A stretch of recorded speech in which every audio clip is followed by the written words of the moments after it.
2, 1. Hey, folks, welcome to Bouncing Brains. I'm Sean Hatfield.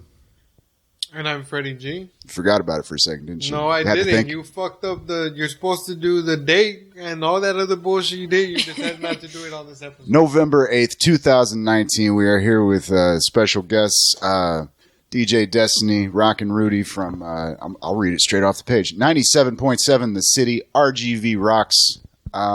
Folks, it's good to have y'all. It's great to fucking have y'all on, man. I let him be the hype guy.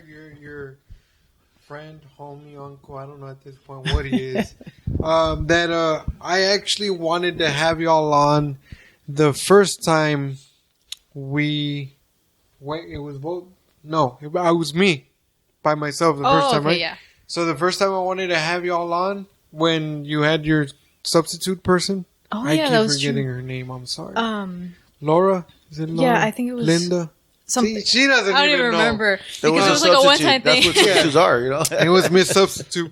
No, but I wanted to ask y'all, and your mom was there and everything, and I wanted to ask y'all to come on, but then like I told him, I felt kind of weird, you know, 'cause, like your mom didn't really know me, and he's like, dude, and then there were two women, and I was like, nah, it's not gonna come out right, so I just left it at that. The second time around when Rudy was there, that's why I was like, yeah, I'll extend the offer. And then I told Sean, and Sean was like, yeah, you should have done it anyway. I mean, what's worse, if they could say no, just like everybody else? Well, I mean, the thing about it is that if you would have asked them the first time, they would have said no. Then you wouldn't have asked the second time that you showed up. That's true. That's true. You know what I mean? You would have said, "Oh, they already said no once." You know, why are we going to go ahead and tell them again? You're assuming he's not a tenacious man. Well, I'm assuming, yeah, you know, but Yeah. you know what assume means, right? Yeah, pretty much. You know this face has been Make told it- no multiple times before. Yeah, but he still goes in, right? That's what it is. Well, thank you for having us, to tell you the truth. Yeah. Once again, DJ Destany, and I'm Rockin' Rudy, and we thank you from 97.7 FM The City, and our segment is RGB Rocks. And we're actually And by the ecstatic way, to be here with you, you know? y'all can promote the shit out of whatever y'all want to. Oh, We usually thanks. do the plugs at the end, but if y'all want to Yeah. plug now, go. by all means, go ahead. We do also have a segment like right before we wrap shit up. We have where you get to promote anything you got coming on, if your MC gigs or whatever else you got Yeah, going. I have a lot of stuff that I need to promote. Your play, whatever it is that you do at school. I mean, you know. Cinderella. I'm not kidding. I was doing the promo flyer for our upcoming guests, and I had to change the font just because there were you had so many of the tags. I was like, fuck it, I'll put them all in. Yeah, Anything you got, we will push. yeah, wow. definitely. Not wait. That's So you both do radio. Yes. So something I did want to ask y'all. First of all, this particular show that y'all have going on, the RGV Rocks, how old is that and how did that come about? Okay, so I can answer you that because I was the one who produced it. It started. I thought it was gonna. Going back because a lot of people have asked when it started. I looked back and I realized it wasn't December when we started. It was actually September of last year that we started. Oh, so y'all only been doing it for a year. Yeah. Sean, we've been doing this longer than them, and they have better numbers than we do. Something is wrong. People, we need more support. I will grow my hair if you. No, I'm kidding. I will not. Do that. That's why. That's what happens. That's what it is. I'll be honest, y'all were doing that with three hands when we were in there. You had the two live streams going, Yeah. the pre-recorded, all the. We're still trying to work on how to do live. We figured it out, honestly. We both already figured out how to do the live episode. The problem is we don't have the proper equipment. The computer okay. will not support the fucking. It'll shut down on us. Yeah, Not literally, I but get you. it'll go to shit if You you push need to it. change your computer. Yeah, Use a pretty Mac or much, something. Oh, yeah. Hint, we need sponsors. But moving on. Besides the money please support problem. the show. Please support the show. It all ties Bouncing together. brains. Okay, so then you came up with the idea, but what was the concept? What did you want to do when you were like, oh, I want to do what you have now? But how did you conceptualize, I guess, the idea? It's because that when KCYP 97.7 The City was starting off, it was in another side of like town, pretty much. But And here? yeah, and Yes. still in McAllen. It was just Valley like, Talents, huh? yeah. So the thing is that they were starting off in another building, and the thing is the building was small, but there used to be another show that was doing practically almost the same thing that we were doing, but it was like from back then. And what they would do is they would bring in all like the Valley like bands in, and they would just get like certain interviews, and that would be like a 1 hour interview with them. So we decided, why not continue that? So we started from kind of the roots on, and then we decided, you know what would be a great name for that? So then we started thinking like, And who's we? You keep saying me and my we. mom. Because she You and kind of, who? me and my mom. You and your mom. So the thing is that I kind of came up with it because I was like, okay, well, I used to have a show before that, and it was called the Anime and Cosplay Show. And was it at the same location, Okay. KCYP. She was only doing anime stuff. Yeah, it was like anime and okay, cosplay. We were talking about like anything like, you know, like weebs, like a lot of stuff. I used to Drug host addict. it with three other guys practically, and we would all be in the same room. We would talk about stuff because we were all geeks Jesus, like that. Sean, and I was scared, you know, that we were gonna scare because we were two guys. So, but you were with three other guys. Yeah, Four? well, 4 around there. Four. Yeah. Shit. There was Okay. fun and excitement then, you know. And the thing is, I'm going to be honest, it got a little leverage from when we started because a lot of people were into that like during that time and when Comic-Con was coming around, and it was just like really good. The only thing is we started losing followers because we weren't doing shows week after week. And the whole problem was that I guess because people were kind of getting disinterested in the whole entire concept of it. Yeah. And also because that most of our DJs already went off to college. So then we lost them and like the whole entire thing. So then I decided, okay, this is doing bad. I'm the only person left. So I need to kind of revive the station somehow because that's when we started losing funding also like during around that time. So I was like, okay, we need to come up with something like original, like what we used to do back in the day. And so we decided, why not just interview not only just the bands from when we started the actual station, but also just including all Valley talent. So something like a little different from what we did before. So they had our idea. Apparently, they have more structure. Hey, we rubbed the serial numbers off when we started doing it, man. No, but I'm asking because, and now I even feel worse knowing that you've been only doing it for a little over a year, and I wasn't lying about that. We've been doing it for over a year, and we're not hitting the numbers that we want to hit. Now, but something going along with what you're saying, something that I've learned, and we talk about this episode in, episode out. We've learned, we use the Joe Rogan podcast as our blueprint because hopefully one day y'all seen it, right? Yeah. Yeah. Okay. Because hopefully one day it's hopefully somewhere around those numbers, but it's a long way from now. But anyway, something that he actually said, because I forgot who he was on with, but they were talking about that. They were talking about podcasting, how it started, the numbers and stuff like that. So the guy asked them, they're like, how did you get to grow your podcast? So it's huge. You got the biggest podcast. And he said, because he asked him if he did any advertising. And Joe Rogan, till this day, has never done a promo ad as far as the podcast itself. Right. So something I never forget is something you said right now. You said consistency. And Joe said the same thing. The key that I unlocked to growing it was you gotta be consistent. Like, we live in an age where the public is just content hungry. And then he went on to say, sometimes I feel that no matter what you put out, as long as you're constantly in their face, they're gonna watch it. So you just gotta be constant.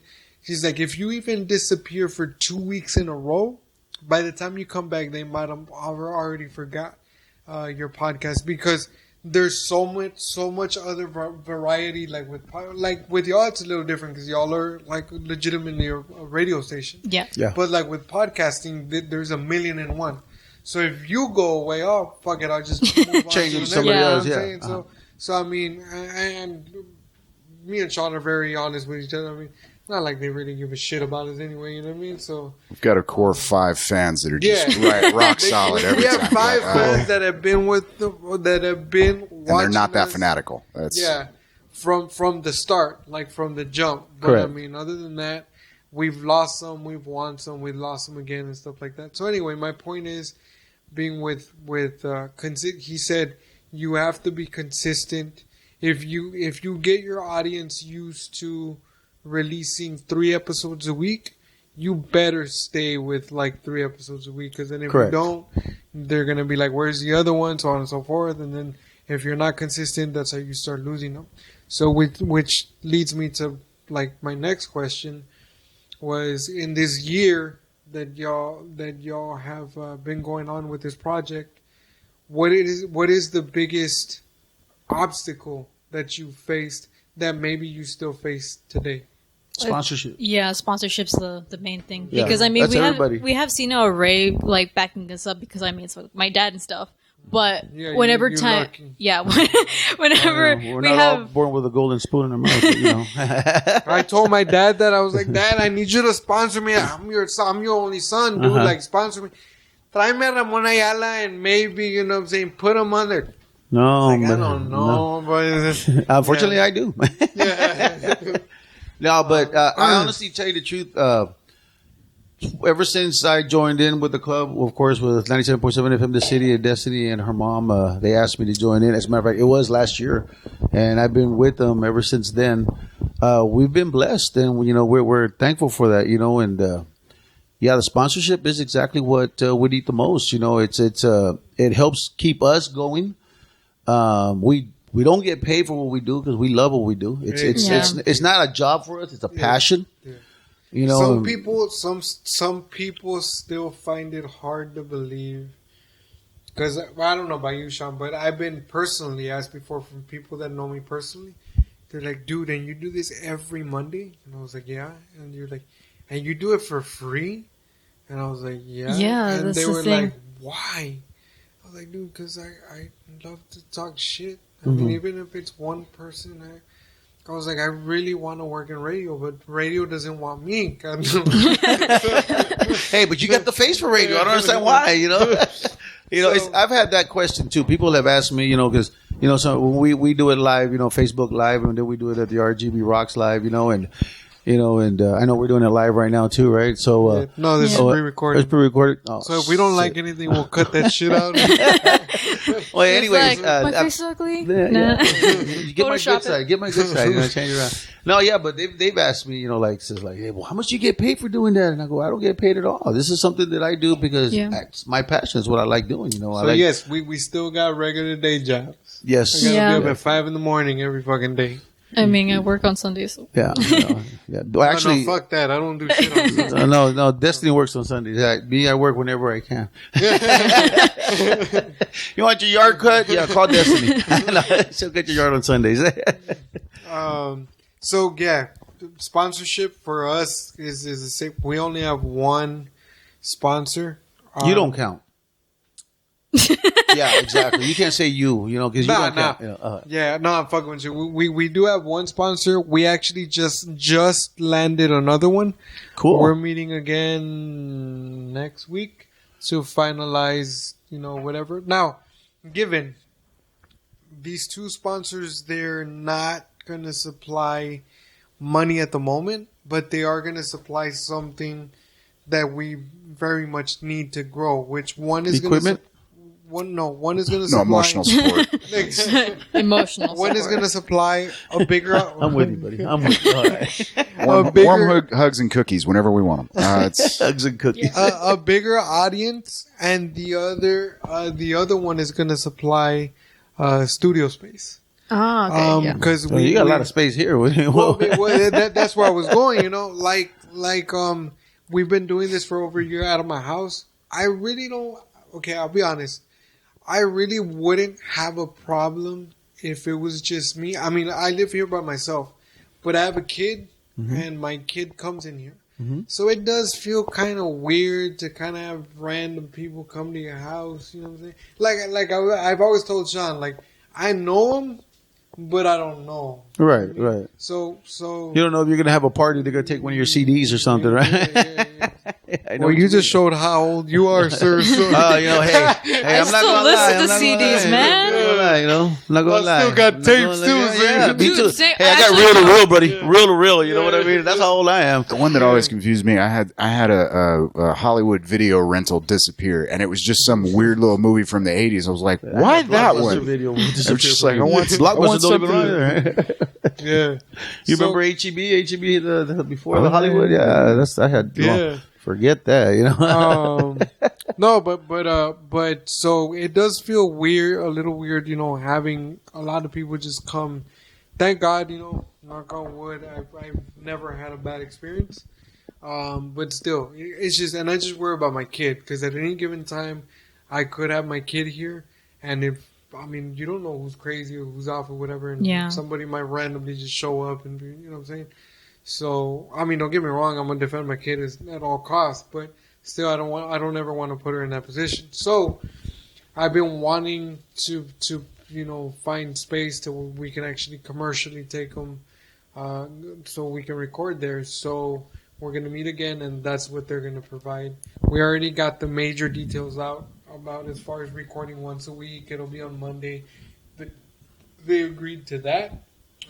So yeah, and they also do want to sponsor me as an artist, as far as like doing shows. Your comedian shows? Yeah, Cool. right. Nice. That's really cool. They told So me to go can- suck eggs, but that's Hey, but they're willing to sponsor him. Hey, you can suck all the eggs you want. Green eggs and ham. I am Sam. yeah, they don't realize I get the back end on this, so that's You get the back end on this. only if it's cold. It's cold right now. Woo! You walk Thank right you, into that Sean. one. You walk right into Thank that you, one, Sean. And you're taking it. It's true.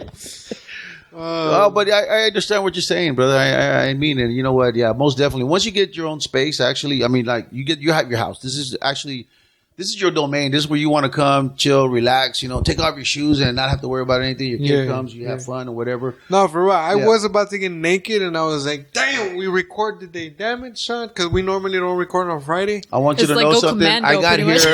here. I called him 3 times. I knocked on the door. He never answered. All of a sudden, he opens the door and he's doing this, pulling his pants up, like, oh. Shit. And I was like, "You want to come in?" And he was like, "No, Yeah, wait I'll wait a outside." little bit. I'll wait a little Hey, bit. remember, it's the month. There you go. That's what it is. Yeah, man. So, aside from the sponsorship, with the way your show, your radio show is structured and everything. Oh, I want to know this. Y'all have all kinds of guests come through. You don't have to. I would, because I don't give a shit. But I understand. I understand y'all got sponsors and all that shit. But you don't have to mention the name. But have y'all done an interview yet that you absolutely did not like? Rudy's like, fuck yeah, them bouncing brain motherfuckers. Yeah. It's not that we don't like none of our interviews. All our Or interviews that have made been you great. feel uncomfortable, or that maybe it was No, boring. I No, start- actually, no. No. We tell all our guests up front, like we told you the last time when you were there. Just basic rules. Yeah, just watch it with the and then language. Stuff like somebody that. fucked up. But we've had guests on our show where we tell them that and they still shit No, that was funny though. We had this one guy. I can't specify who it was Yeah, though. of But course. the only thing is that all of a sudden we're like, what ended up happening was we told him that before, and then all of a sudden he goes into this joke.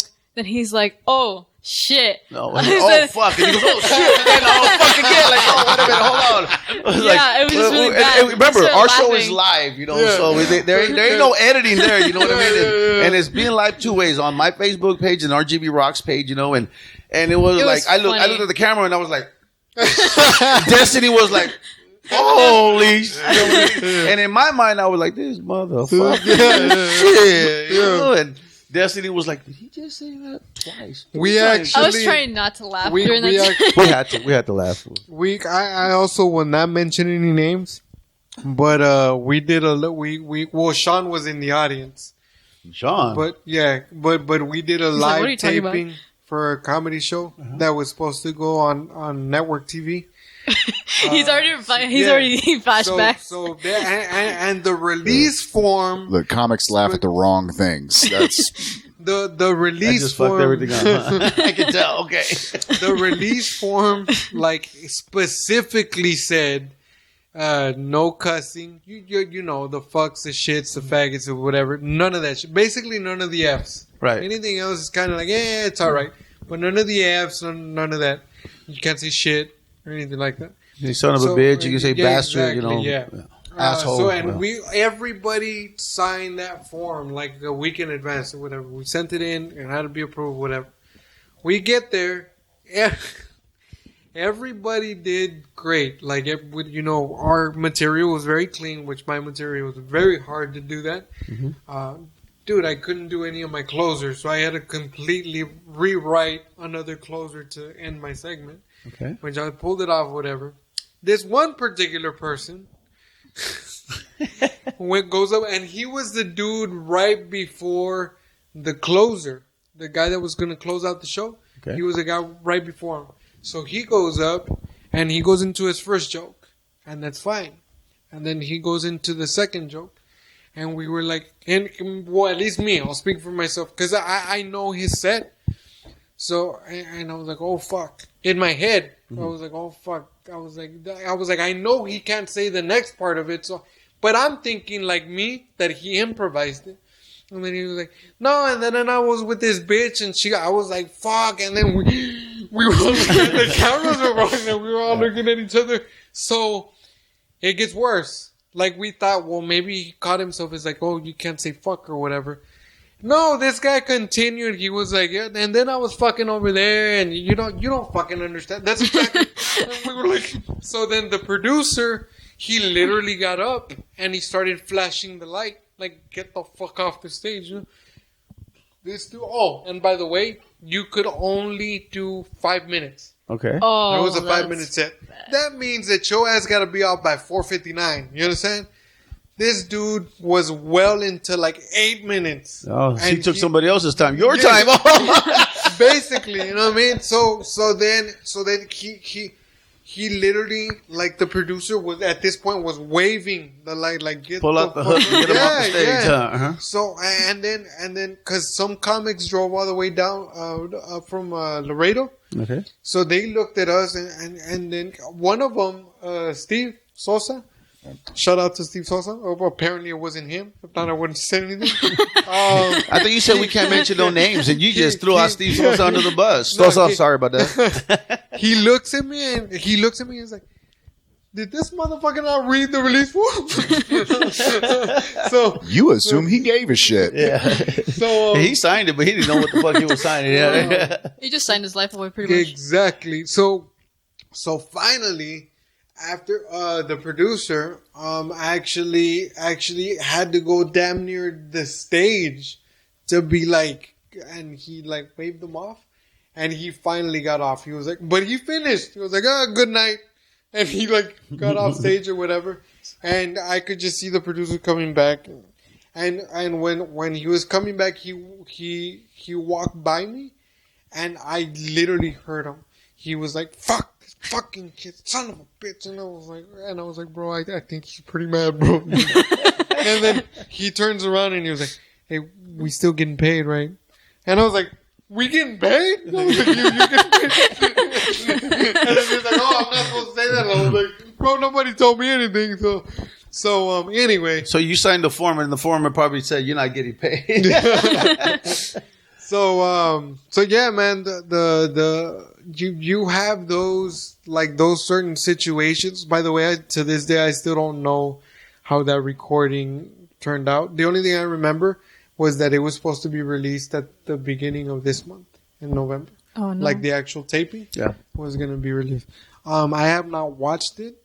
Not sure I want to know how they edited it. If I remember correctly, that was supposed to be a series of like 13 episodes, so may have gotten done with the first one and went, fuck this. It's not worth it.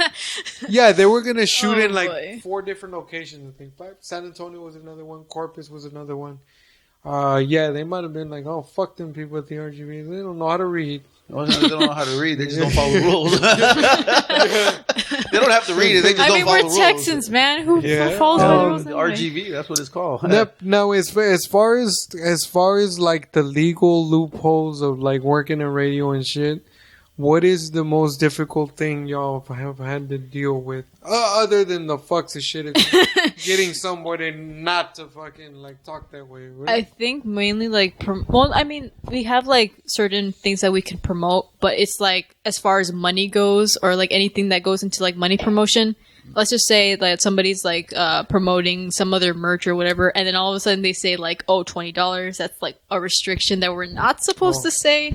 Well, but it's nothing like that here. Yeah. Every fucking episode, me and Sean talk to you. Please give us y'all money when you go. We need y'all. Well, money. we're not talking about money for us. We're talking about money that they like say they're gonna go do a comedy show or something. Hey, at the door it's gonna be $15 to come on in, and then drinks are this, drinks are that much. You know, that's what we. So can't wait. So you can mention the entrance fee, but you can't. No, that's what I'm saying. We can't. You can't. Unless it's words, like.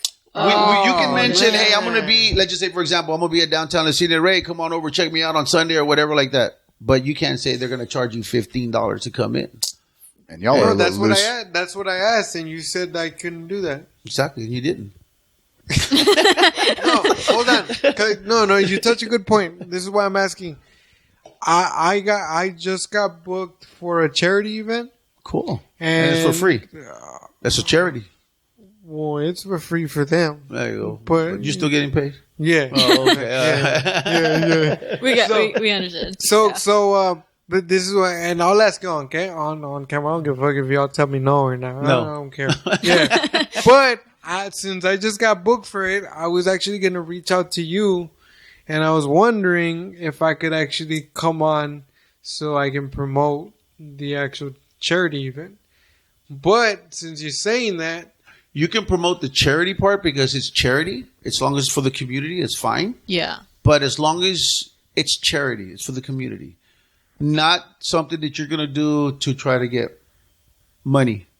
You know what I mean? So basically... But they are trying to get money. No, but it's charity. You're saying it's charity. So if it's charity, they're trying to raise money for their charity costs. Yeah. Not try to raise money for their pockets. What if I tell them, and this is not a joke, I'm being serious because I don't know what other way to ask.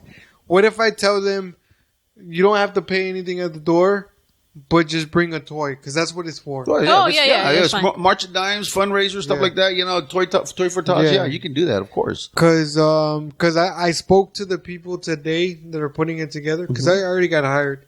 Haven't been paid. I'm going to be paid hopefully tomorrow. But they were like, well, what we're going to do is they can either bring $25 at the door, or they can bring a toy. Oh, okay. If it's that case, then yeah, you can say it. It's just that if it's like selling something like tickets or whatever, that we can't say. Because technically, the $25. I mean, that's not what it's gonna cost. They haven't told me what it's gonna cost at the door yet. It's just an example. Yeah, yeah. But the $25 or whatever at the door, that's gonna be for a ticket. Now, for a ticket. But the ticket goes to charity. To get in the door, the money is gonna go to the charity. That's what I'm saying. It's going to charity. Yeah. You know, and what's a charity for? It's for they're gonna get the money, buy the toys for orphan kids. Yeah, toys for tots. Yeah, so that they could give it to the during Christmas. Yeah, I mean that's fine. something like that is fine because you're doing it for a good cause. You're not doing it for your purse. You know what I'm saying? Am I understanding? Like you can mention that the thing exists, but you can't put a price tag on it. Yeah. Is that the limitation? Well, not really, because again, like say for example, Destiny and I, we do a Christmas, you know, the Christmas parade downtown McAllen and stuff like that. You know, we let everybody know we're going to be doing that and everything. You know, just bring a donation, bring yourself a toy, you know, or something like that. You know, you bring a toy, $25 at the door. If you don't bring a toy, you come in and everything like that. The money's going to charity. All right, you can do that. That you can do. But if you say, hey, it's $25 at the door, come on in, everything like that. but there's no charity mention at the end of that. I There's a Yeah. difference. You see what I'm I saying? got you. I Yeah. got you. Yeah. See, that's the fine line of a loophole That's right there. FCC rules. Well, I was going to say, y'all were a lot less, and it's probably just somebody read the restriction and went, I'm not even going to touch that at all. But I had done a program before on the city where they were like, look, you can't mention any show that's got a price tag at the door. If it's a free show and they could just walk in, you can mention that. But if anything that's got a ticket price, I told them, this is what I told them, to make it, because they're very inexperienced at putting a show together. And they were honest with me. They were like, Those are the kind I like. Those that don't know what they're doing, and you go in there and you make it good. You direct them the right way, and it comes out professional Yeah. looking or anything Honestly, like that. And next year they're going to call you again. The lady's very intrigued with me, and little did she know that I'm a fucking idiot for a lot of these things. But But you know how to act it. That's the good thing. yeah. Man, I'm making it work. So basically, what I'm saying is, I was like, look, make this easier on you. Instead of having a cover charge, why don't you have them? If you want to have them bring actual physical toys to get in, that's fine. But don't charge them at the door. And she was like, well, how are we going to make money other than, the toys? And I was like, what you can do is we can go out, like literally on the street, not on the street, but to different businesses and shop for sponsors. I will do an outline for a sponsorship package, and we can go ahead and like do this shit together. And she didn't really have an idea of like how the pitching a sponsor works. So I sat down with her and I was like, look, this is kind of the idea of how it works. And she was like, oh, okay. So my idea was get the money from the spot, because they don't need a lot. They're trying to raise, I think, $2,000. Okay. So That's something that can be raised right away. yeah. So I was like, look, that's what I told her. If we hustle it, and I was like, I'll help you. Like we can get it. Like we can attain that. But get the money from the sponsors, like that. You're not killing yourself to collect shit at the door. You know what I'm saying? And then you're like, oh, did this person pay, or did this? Because we're actually holding the gig is gonna be at a bar. You know what I mean? Oh, okay. So yeah. you're gonna be busy running your bar and all of that, and then not unless you designate somebody at the door. But then if you designate somebody at the door, you're either gonna be shorthanded or you're gonna have to pay somebody else. Well, the thing about it is that I've seen events like that, and I've been to events like that too, where you got somebody at the door, and that person at the door's got to check IDs, Yeah. especially at a bar. Exactly. And if they're gonna come in, let's just say, okay, like say for instance, Destiny and myself. Okay, Destiny's still young; she's not really old enough to walk into a bar.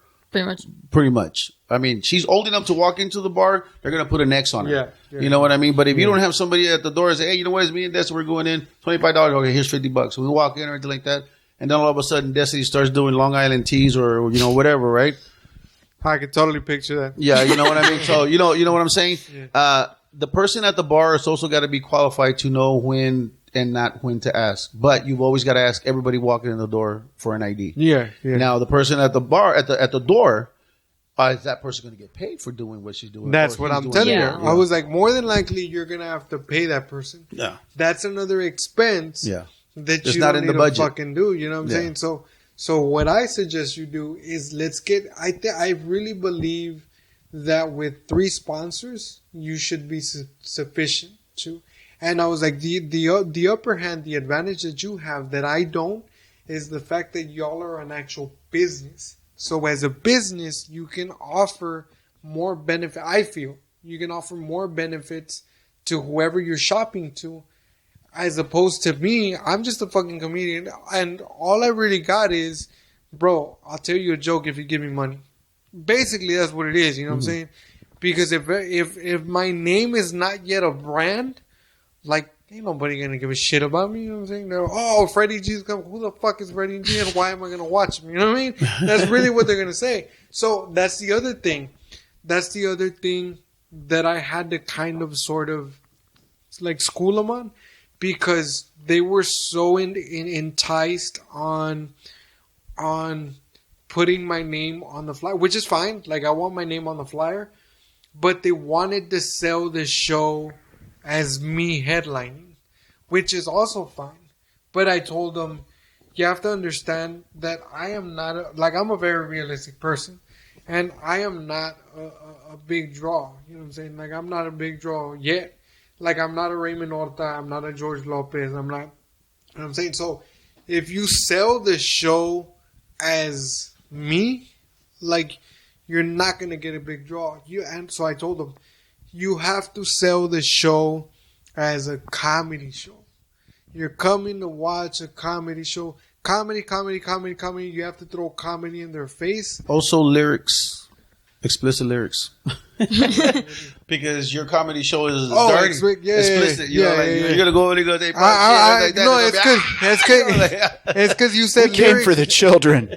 It's because you said lyrics, and I was like, motherfucker, I can barely tell a joke. I'm not going to sing. You know what I mean? So, and that's the funny part. You can try to sing and everybody's going to laugh at you. Like, okay. Like, So yeah, I told them, I was like, you have to sell, as a comedy show, it's a comedy event.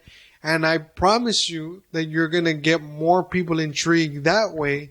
That is, if you're, come watch Freddy G. Because if you were to tell me that shit, I was like, who the fuck is this? And why am I going to watch him? You know what I'm saying? So, I have a lot of work to do. And then they're giving me a hell of a tight timeline, bro. But on tomorrow, I'm going to try to convince them to push it back a little bit. Because they need to be realistic about it, too. They're trying to book the show for the 23rd. Well, it's like you said, it's the first time doing this. So, you're going to get that, Yeah. So when it's a first timer, like I said, I like doing those. And honestly, realistically, it could be done for the 23rd of this month. It could be if I could dedicate myself to this full time. Because then I'll just hit full throttle and I can do it. But I got my 9 to 5. I have a kid. And unfortunately, you have to pay attention to them. You can't just put them in a closet and walk away. You know what I mean? So says you. Not no more. Not no more. Back then, when I was growing up, the closet was my second room. What are you talking about? Free rent too. They put 3 layers of newspaper. Oh, that's beautiful. Grandma was like, just stick them in the closet and they'll be fine.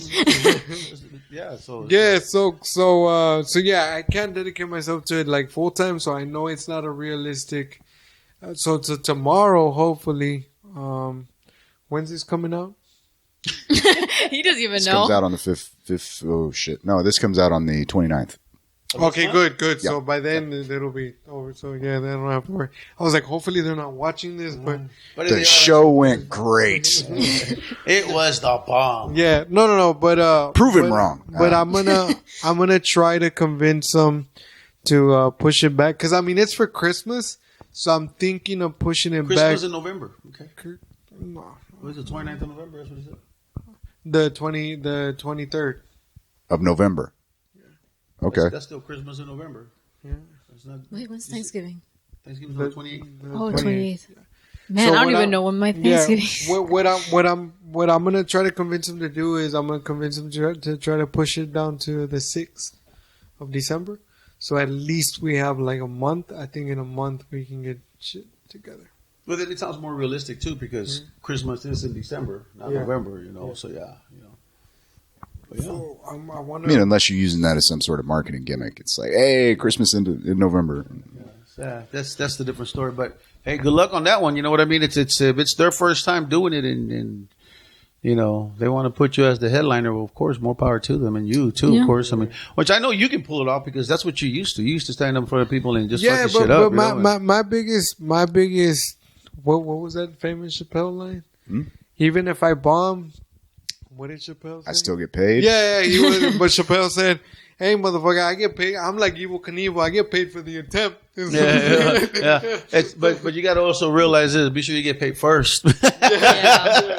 Because if you bomb, they're like, "Hey, fuck that shit." That's why. That's Trying to why remember with whose every. line. It wasn't Chappelle, but it was another comic. It just kind of show's not going well. And he just leans off the mic. And goes, "Do we have the check yet?" Yeah. All right. Get the car ready. No, and somebody, who actually live in New York, and that's why he got booed. This was a couple years back. Wasn't Dice Clay, was it? No. Ricky Smiley. Oh. Ricky Smiley was in Philadelphia. He was bombing on stage, and he couldn't get the crowd back in. They were they wanted, and he was the headliner. They wanted him off, they were booing him, and he literally told them, "I was like, I don't give a fuck if y'all are bullying. I already got paid, so fuck y'all. You feel me? And I'm not giving your money back. Ain't no refunds at the door. Yeah, man. But yeah, all I say is I'm like Evel Knievel. I gotta get paid for the attempt, but that's about it. Broken bones and all, but that's later. We can heal. Yeah, definitely. Well, I think with kind of the undertone of all of that was the engagement with the audience, whether it's on the venue's part, whether it's on the organization that's putting the show together, the showrunner, the performers.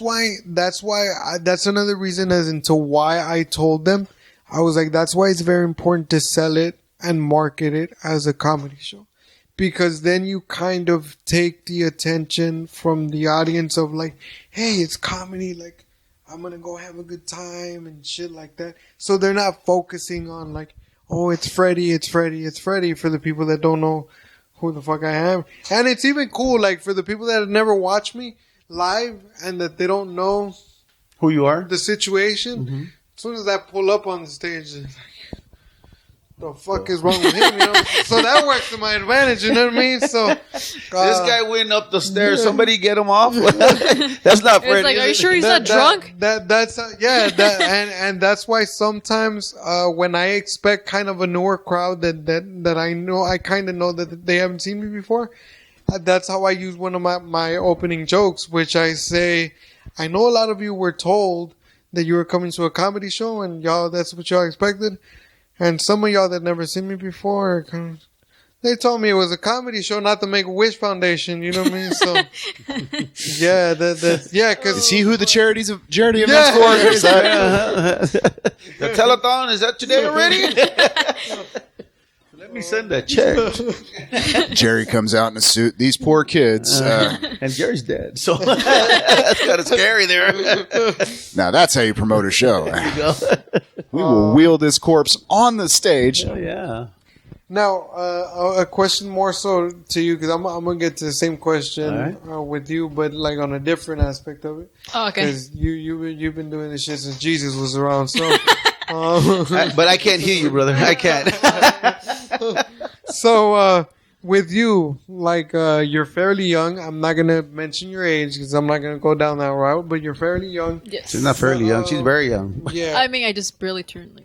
Yeah. That age. I just barely turned that age. Yeah. Yeah. So, was radio something that you always wanted to do, or was it something that you found later that you liked? Honestly. Okay, so there's a story behind this. I didn't start, because before when the whole entire, my shows began, I was a part of the radio and broadcasting classes provided at KCYP, because there used to be some classes before, and it would be from ages 6 to 17 or around there. So I used to be a part of that. 6-year-olds doing radio and shit. Pretty much. Mm-hmm. Holy shit. Yeah. We're starting young, bro. Real Damn, young. Just like Sean, the damn we cell still phones. can't get our shit together. And the thing is that with these classes, you're provided like an amateur radio DJ certificate. Yeah. So it's like legit. And that's when we had like the grant and everything like that. And so how that came about was I was performing at the Christmas in the Park for McAllen and stuff like that. What ended up happening was there was this, I can't say her name, but the thing is she emceed and she was part of the KCYP studios. And she was saying, oh, we have free radio broadcasting classes. At that time, I wanted to be a YouTuber. So I was inspired to be like a YouTuber during that time because I was getting into YouTube and all this other stuff. And mind this, I was doing cringy videos from like 2012 or so. She was getting in trouble a lot. That's what it was. Yeah, pretty much. So Sounds like my whole comedy career. so Freddy, you can't say that. Watch me, motherfucker. There it goes again. Fuck. You know, to kind of take this back to the FCC thing, I've been noticing a lot lately that the YouTubers are watching their mouth a lot harder than, you know, you can click on FX or, you know, Yes. Comedy Central and they can drop F-bombs all day long at this point. I mean, they can just real graphic on there and it's like, we could sell commercials all day long. And YouTube's like, we can't have you messing up our revenue stream. So we need to Right. Yeah. Yeah, they censored it a lot. The YouTube. Yeah. So wait, But find us on YouTube under Bouncing Brains. We don't give a fuck. But going back to that, so I was thinking like, oh, okay, this is free radio broadcasting classes. I'm like, wait, it's free. So then I had this idea. I was like, you know what? I should become a better YouTuber so that way I can focus on like my talking skills and everything like that. But since I came into that, I decided to have more. I had more, I guess, focus and love on radio than on YouTube because then I started doing more radio than I did YouTube, and I kind of just went that route. So from then on, I kind of started liking it more, and then I wanted to do my own stuff. So as far as, and it's kind of it's cool you're talking about that because it's kind of a segue to. I'm still gonna come back to you, sir. You're not off the hook. No worries. So Trying to bait me. That's what it is, right? So as far as like the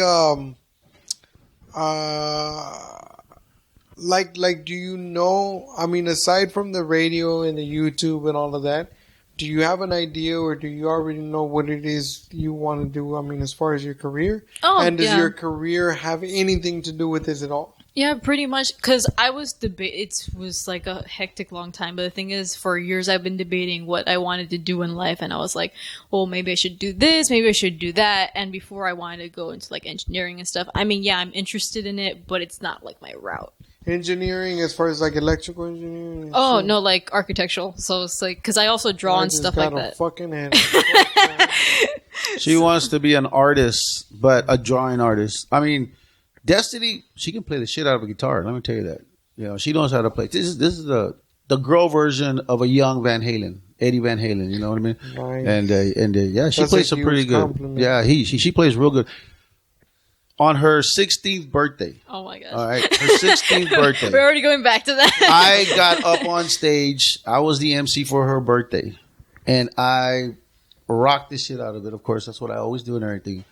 But she comes out on her birthday dress, real nice, with her birthday tiara and everything, and she's you were singing. 16? She turned 16. This was her 16th birthday, and she played. Was it the Colt? Yes, the Colt. Firewoman. Firewoman. Yeah. And she rocked that guitar, and she was like, Firewoman. And she was singing and playing everything like that. Now, that is her talent. Actually, her talent is being a singer, you know, and stuff like that, and. You know, being a radio jock is something that she likes to do too and everything. But if you were to tell her, hey, perform, she pulled out the guitar. Like, no, I don't, not that. I mean, like, perform, like, get on stage and say, oh, okay. No, she loves the guitar. She can play the guitar. Yeah, that guitar cries when she gets a hold of it. Yeah. Right now that he was comparing it to that man, I was like, that's nice that he can give you an honest compliment. Always the truth. Recently at the last show that I did, this is a true story, by the way. At the last... did you try the juggling act? Is that... No. How did that shit go? Wait, I want to hear that story. You dropped all the balls, right? Including mine, shit. But there was somebody came up to me after the show, and they told me, man, like you were really funny, and you really had me entertained, and your comedy is very different from like all the other, like he's like every other Mexican comic got nothing but like dick jokes, and like you're completely different and stuff like that. Because they like dick, that's why. And then what's all this verga they keep mentioning? Damn dickheads. And then he said one of my favorite comics is Josh Blue. But tonight I found out that you're actually funnier than Josh Blue. Ooh. And I didn't know how to take it. So, but I gotta be honest because we're on camera, but like in my head, I literally thought, well, thanks, man, but I was hoping you would say Chappelle or some shit. You just compared me to another motherfucker. So I got a question. Who's Josh Blue? Oh, shit. Well, I mean, no, that's cool. I don't know who he is. Okay, so Josh Blue is, you're looking at me, but he has hair. and he's way more famous than me. But we both share the same condition. He has cerebral palsy. I was going to say that they were basically like, you're not like all the other Mexican comics, but as far as the cerebral palsy, man, yeah, right on. You're dead on. So he's a famous, and I'm telling you because he's famous. He tours all over the country. He's toured like in Africa and stuff like that. But he has a severe case of cerebral palsy. Okay. Well, again, I apologize to Josh Blue. I don't know who he is. Never heard of him. Have you heard of Josh Blue? No. Okay. No. Y'all YouTube is He shit. got big off of Last Comic Standing. So Yeah. Okay. Still, but okay. his 15 minutes have passed. Yeah. And, 15 minutes of fame go. But but I'll be like, I'm not like I'm very. I always give props to where he's doing, and like him, I've seen his material, and he actually is a very funny. He's a very funny comic, and he's cheesy, but not really. You know what I mean? Like he doesn't go for the obvious punchline, and he's very clever with his punchlines and whatnot. But I'll tell you something else though, that I will admit. When I started doing comedy 7-8 years ago, something that I started noticing, like, because when I would go up on stage, people would notice my condition right away, and they would be surprised. Well, right? it's very noticeable. Yeah. yeah, exactly. You But just can't hide that shit, you know? It's not like... So they would. You're not going to do that. Hey, in cold weather, I might be able to pull it off. I don't think so. It might be going to hurt more. No, but so I would go up on stage, and at the beginning, when I didn't know who this person was, in my head I was like, man, I started thinking, I was like, man, maybe if I ever do make it big, I'll be the first of my kind to do this shit. And then I found this motherfucker, and I was like, shit. Freddie, I got news for you. There's a gang of them, son. Yeah, there's Well, I mean, plenty more, huh? I've only found 3, and that's Josh Blue. There's another guy from the United Kingdom, and I actually think he recently passed away. His name. So it's down to 2. His name is Steady Eddie. Don't know who that is. Steady. I didn't know he's from the United Kingdom. I can't remember the name of the comic, but one of those jokes, the cheesy little one-liners that always sticks with me, is actually from a guy who was on a documentary about comics that have disabilities, various things, and it was, I think his was cerebral palsy as well, but it was, Dodge Rams confused the hell out of me. Do I dodge? Do I go forward? I don't know. No, and Josh Blue has one of my favorite bits of all time, that he says that nobody wants to fight him because he has retarded strength and he has a retarded punch. He's like, the reason that it's a retarded punch is because you won't see it coming, and I don't know where it's coming from. But you're gonna feel it. Yeah, man. Cool. Man. So yeah, but whenever y'all get a chance, YouTube him, and you I think he's funny. Like I said, The only comic I ever listened to was Brian Regan, but he was like, that's old. It's like the simple stuff though. People sleep on Brian Regan, and people sleep on Jim Gaffigan, man. And I got mad props for Jim Gaffigan because he's one of the few crystal clear, clean comics. Mm-hmm. And it's hard to be huge and clean in comedy. Regan for the most part as well. Yeah. That's the thing. And that's why, to me, the greatest clean comic of all time is by far Jerry Seinfeld. That's why I was pissed off when I read that article that recently came out a couple of months ago.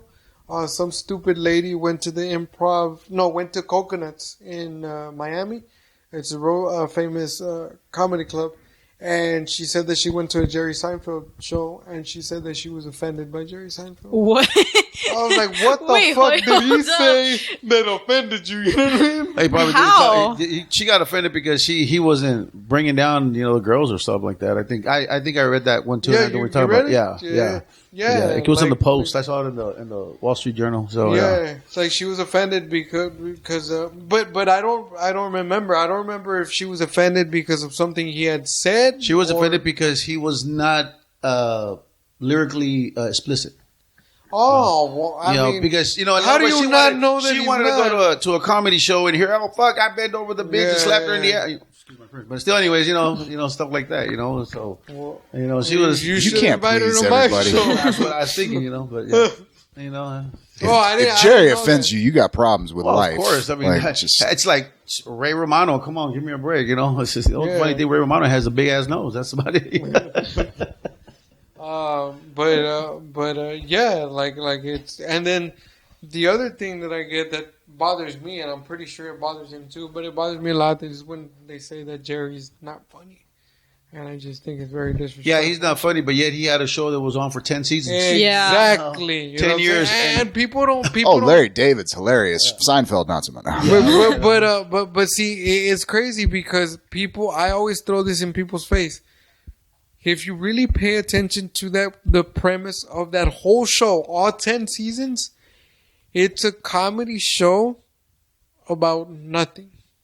Exactly. Pay attention. Yeah. Oh, you read the tagline too? What tagline? What are you talking about? That was the tagline for the show. A show about nothing. No, well, yeah, but like how? No, man. You're already confusing him, man. No. Yeah, but That's why I'm here. but that's why that.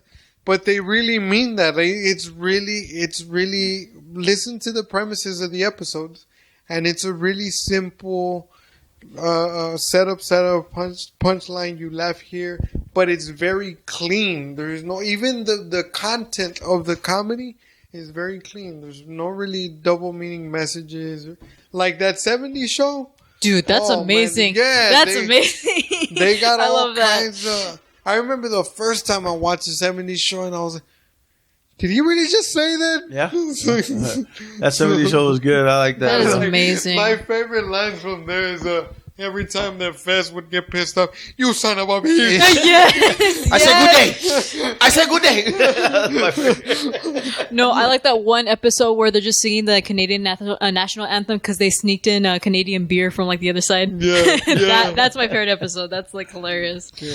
My favorite episode is where they steal they find that keg and they take it to that pool, the house party and stuff like that, and they didn't have the rig to get the beer out. Yeah. So Foreman runs to his house to go get his dad's, and he shows up, and the cops and his dad and his mom are already there and everything like that, and he's like, "Oh, what are y'all doing?" Because the lady that was showing the house.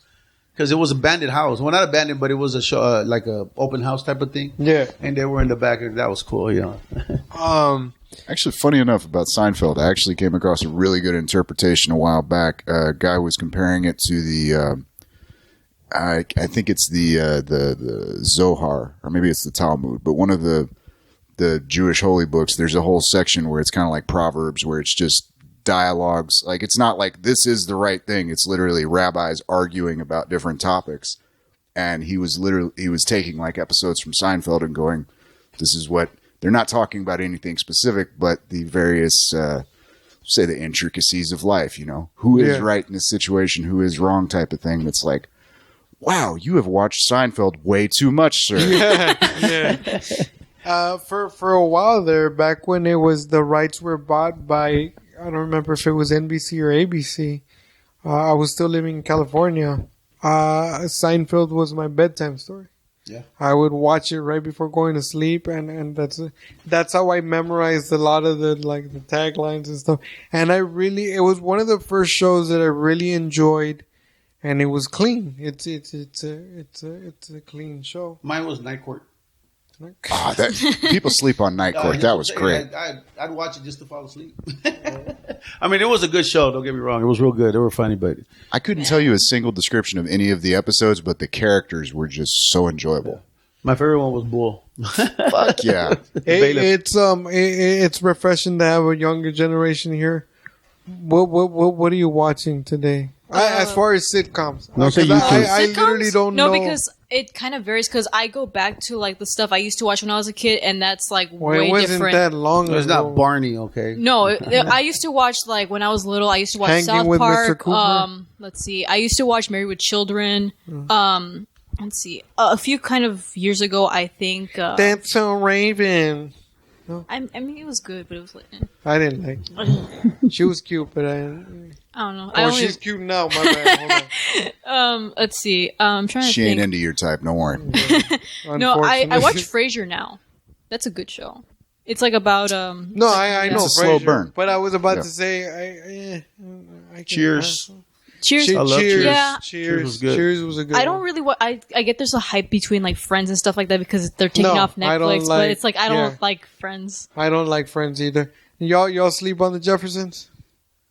No, Jefferson was good. Stanford and Son was good. Did Stanford Good and times. Son? What's happening? Man, that's another really underrated. I feel as a stand-up comedian, I sometimes feel that he was underrated. Red Fox, man. Oh yeah, Red Fox was he died broke. Yeah. Well, I mean that's because of managers and shit. Well, he died broke because at the ending there, they took all his money. Yeah. taxing days. Had nothing to do with the cocaine habit, I'm sure. No. He had enough money to buy that. But, Yeah. But taxes. That's how you nobody keep them told- distracted. No, Red, we got the 8 balls right there. Just don't ask for a check. All right, we're on the first hour right now. We're going to take a quick break and change out the batteries. We'll be right Thank back. you for letting the people know exactly what the fuck we're gonna do. Appreciate it. Shh, I ain't trying to give them the impression we're professionals here. We'll be back to you all in a second. We'll be back. 1, 2, 3. So we're back. We're back. So back to your project and your radio show, because I was gonna ask, from you've been doing it for a year, and from the point of what y'all have accomplished for a year, because this is not a joke, y'all have accomplished a lot more than we have with that little project. So where do you see yourself going with it? What do you want to do with it?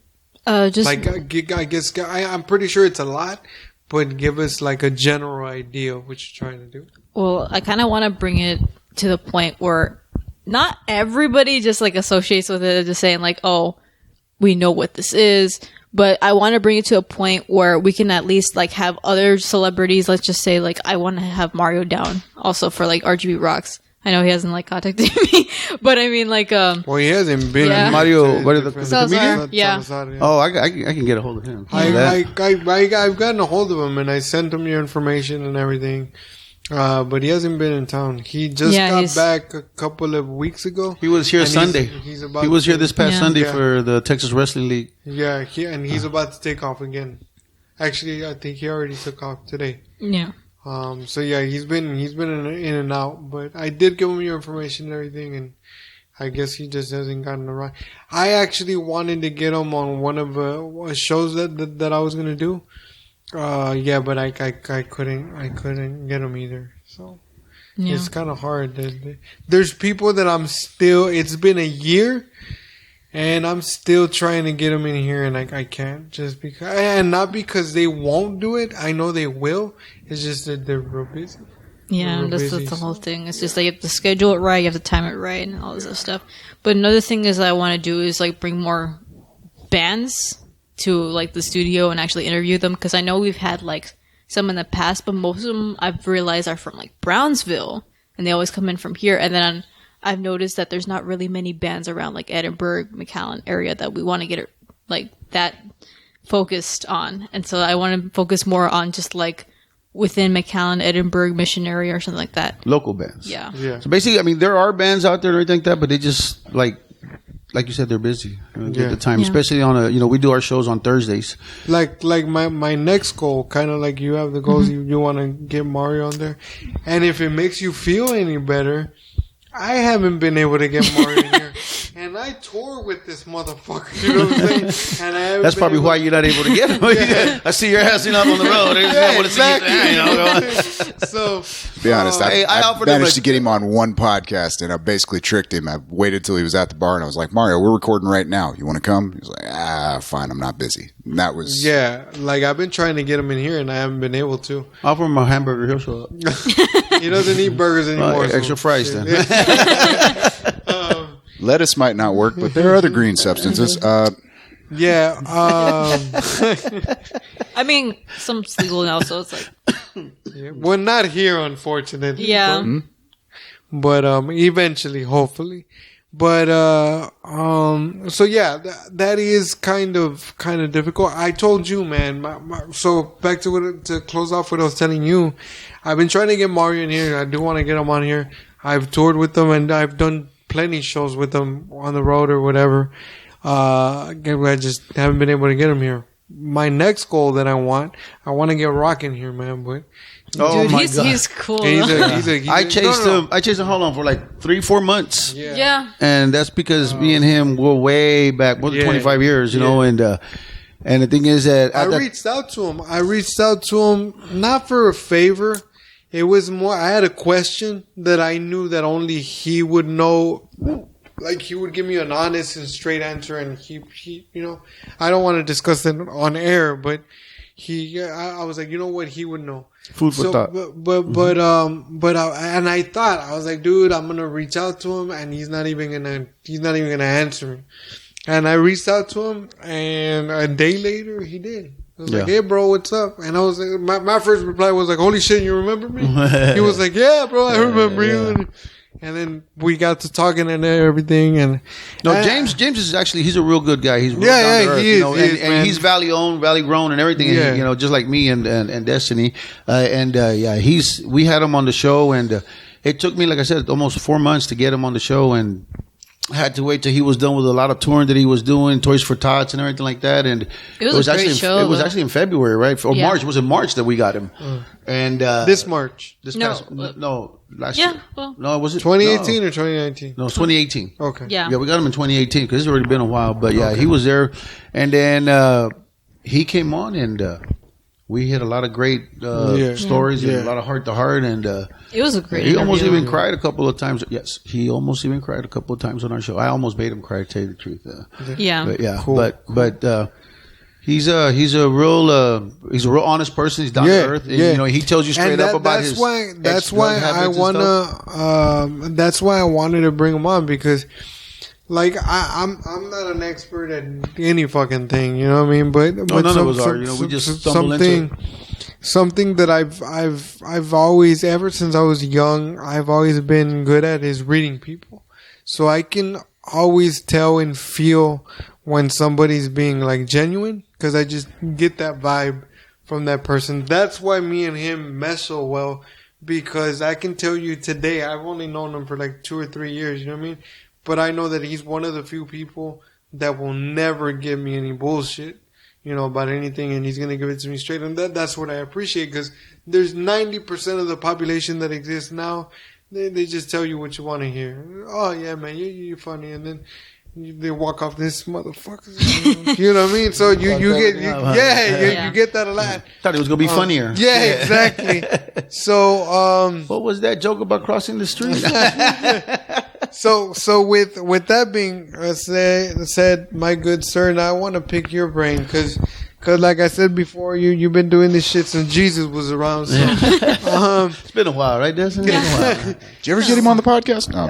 I did, but some son of bitches crucified his ass. It's not my fault, So you've been doing radio for about 20 plus years, almost 30 years. First of all, let's go way back. Maybe not all the way to the beginning, but I was gonna say, like, how did you start in radio? Okay, so back in 1996. That was 23 years ago. Okay, 96. Keith West, may he rest in peace. He was still alive. He would go skating at Fantasyland Skate Center. I used to work there way back in the day. I remember that. You don't. No, she don't know it. Yeah, she wasn't yeah, born I yet. remember. Well, Yeah, her brother my Derek, brother was, yeah. Derek worked there with me. Okay. I've known her brother since he was 5 Damn, years bro, old. you 6 took years me back, man. Yeah. That was a hangout spot back then. Yeah. Well, Yeah, thanks to fantasy. me, of course. I had been there since 1990. I worked through the whole 90s there. And I started training Keith how to skate. And then he started getting better and better. But at the time when he was training, there was no talking on the mic or nothing like that, because it was private lessons. Yeah. So, once he got better and everything like that, he started showing up on our Friday, Saturday nights. And he would hear me on the mic. He would hear what I would say and everything like that, right? The rules, or, thank you for coming, ladies and gentlemen, stuff like that and all this stuff. And he would tell me, you know what? You got the radio voice, and, why don't you come on over and go to Q94.5 and we'll give you a shot. And I'm like, I'm just joking. This guy's, he's bullshit, fucking with my brain and shit, right? And then that following weekend on a Saturday, Shiloh Stevens showed up. Where Shiloh Stevens' dad, Danny Fletcher, was the general manager and the main guy in charge of Sunburst Media, which was the media production for Ontravision for Q94.5, KBOY, ¿Qué pasa? And he showed up and he heard me and everything like that, and he gave me his business card right there and then. He's like, show up Monday, sign some paperwork, and you start Friday. I'm like, what? Yeah, you start Friday. So I started off graveyard. I would go in graveyard, and I started off doing, my graveyard shift from 12 to 5:30. At 5:30, what's his name? Rick Diaz would show up, and Rick Diaz would just play playbacks of Big Al and Charlie's comedy and stuff like that, because Big Al and Charlie were already there at that time. So it was cool and everything. And then for some reason or another, Tony Palacios was there. He was the Rescue 945 driver, but he moved to California. So they didn't have a Rescue 945 driver that was being sponsored by Van Berkeley Motors. They had the truck with all the equipment and everything in the back. And if you don't know what Rescue 945 is, it was drive up and down the highways, give traffic reports, help people out with flat tires, or if they had, the radiator would overheat, or, put water in there. They needed gas. I'd carry like 10 gallons of gas with me and stuff like that. And, help out people on the side of the road. Basically, I was, roadside assistance type of person. Yeah. So I started doing that, and I did that. AAA before steroids. Exactly, 294.5, right? So it pretty much started off kind of boring like that and everything, right? And then all of a sudden, switches started happening. Then they took me off of Rescue 945 and they put me 7 to midnight, which was prime time. I was like, cool, I'll do 7 to midnight, because Danny Fletcher liked how the way I sounded over the phone doing my show, the Rescue 945, graveyards, doing my thing on graveyards and everything. And from there it blossomed. Rockin' Rudy came to it. How did I get the name Rockin' Rudy? When I first got on the radio, I was actually going under Rude Dog. What's that? Rude Dog. Rude Dog. Rude Dog, like the beer Rude Dog, Oh, that was Red Dog. I'm sorry. Red Dog. Yeah, okay. Yeah. Well, anyways, it was Rude Dog. So I was like, I remember Red Dog. I don't remember Rude Dog. You know what I'm saying? Well, it was Rude Dog. That's what I was going under at first, right? But at the skating rink at Fantasyland Skate Center, there was this little boy that would go with his parents that was physically handicapped big time, who was confined to a wheelchair.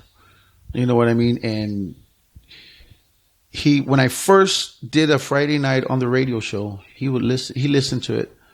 And that following weekend, I saw him, and he goes, "Rudy, you were rocking last night, Rudy. You were rocking, Rudy. You were rocking."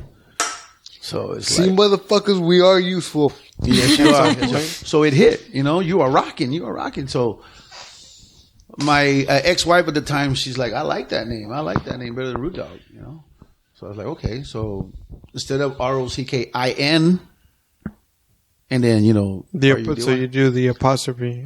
No apostrophe. It's just ROCKN and then RUDY.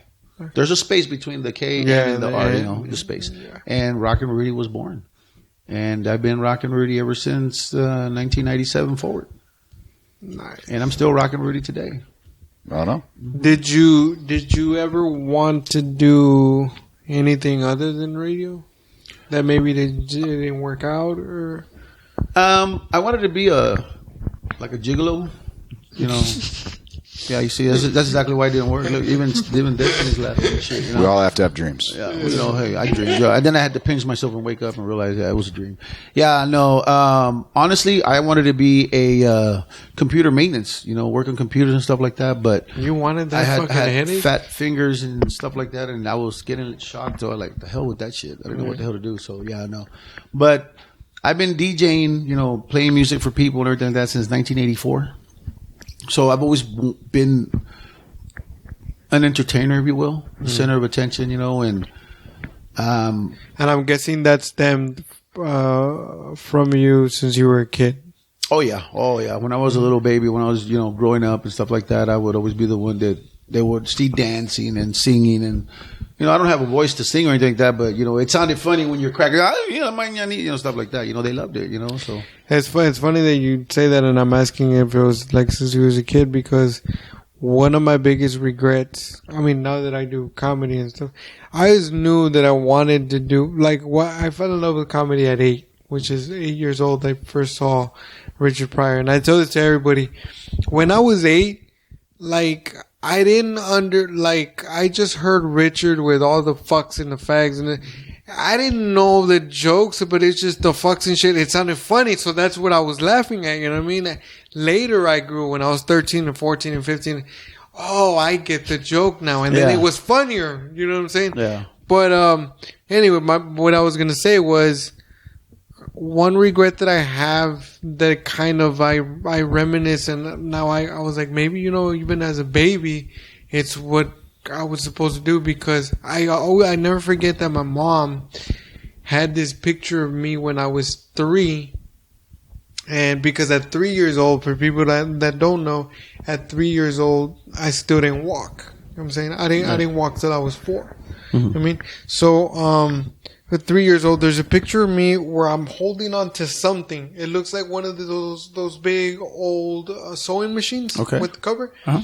So I'm holding up to something, and I used to wear these braces when I was a kid, So you could see me where I'm standing and I'm kind of slouched, and with one hand, I'm holding on to that, what looks like a sewing machine, and I'm holding on to a small, what I know now is a small circular corduroy condenser mic. And it's like I relate to that now, and it's like, dude, since I was 3 years old, like that's maybe that's what it means, that's what I was supposed to be. And what I hate now is that I've turned my dad's house inside out, upside down, and I can't find that fucking picture, and it hurts. Yeah, because I planned to, like, once I had my own, like, my company took off and I had my own office, I had planned to put that picture there, but that's what started it all. Yeah. But yeah, for me doing this, I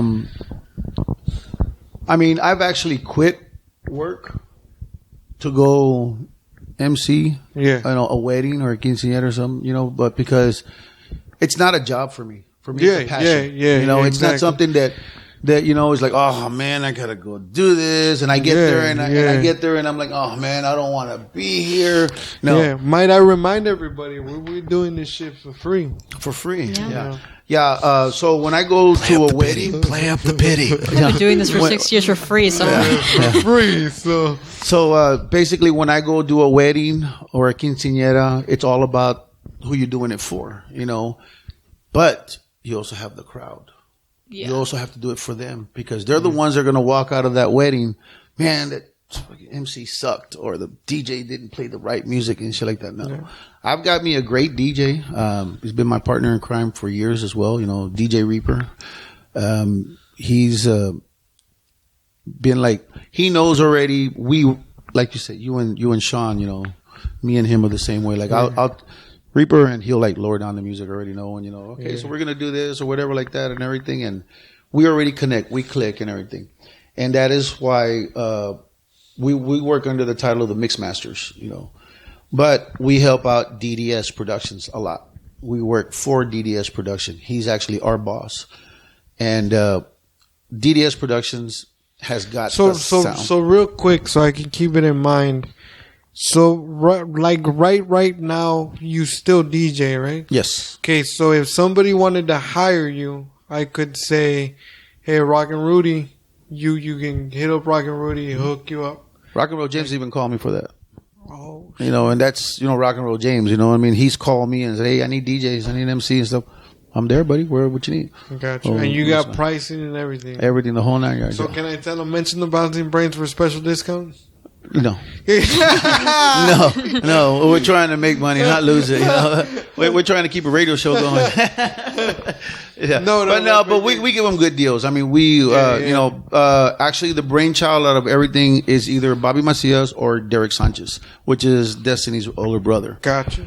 The reason that I ask is because I ask this to anybody that has any kind of special talent and you're actually good at it, like you, Rock and Roll James, DJ Low, like these are people with a real rep, you know what I'm saying? Mm-hmm. So I have had people ask me, hey man, like you know a reliable DJ, I need a party to be DJ'd and stuff like that. So I want to have that avenue to be like, hey man, you know what, you can, hit up Rock and Rudy or whatever, just let them know I sent you, whatever, and shit like that. I love doing that shit for people. Mm-hmm. But there's sometimes, like recently, just like 2 days ago, somebody asked me for a videographer.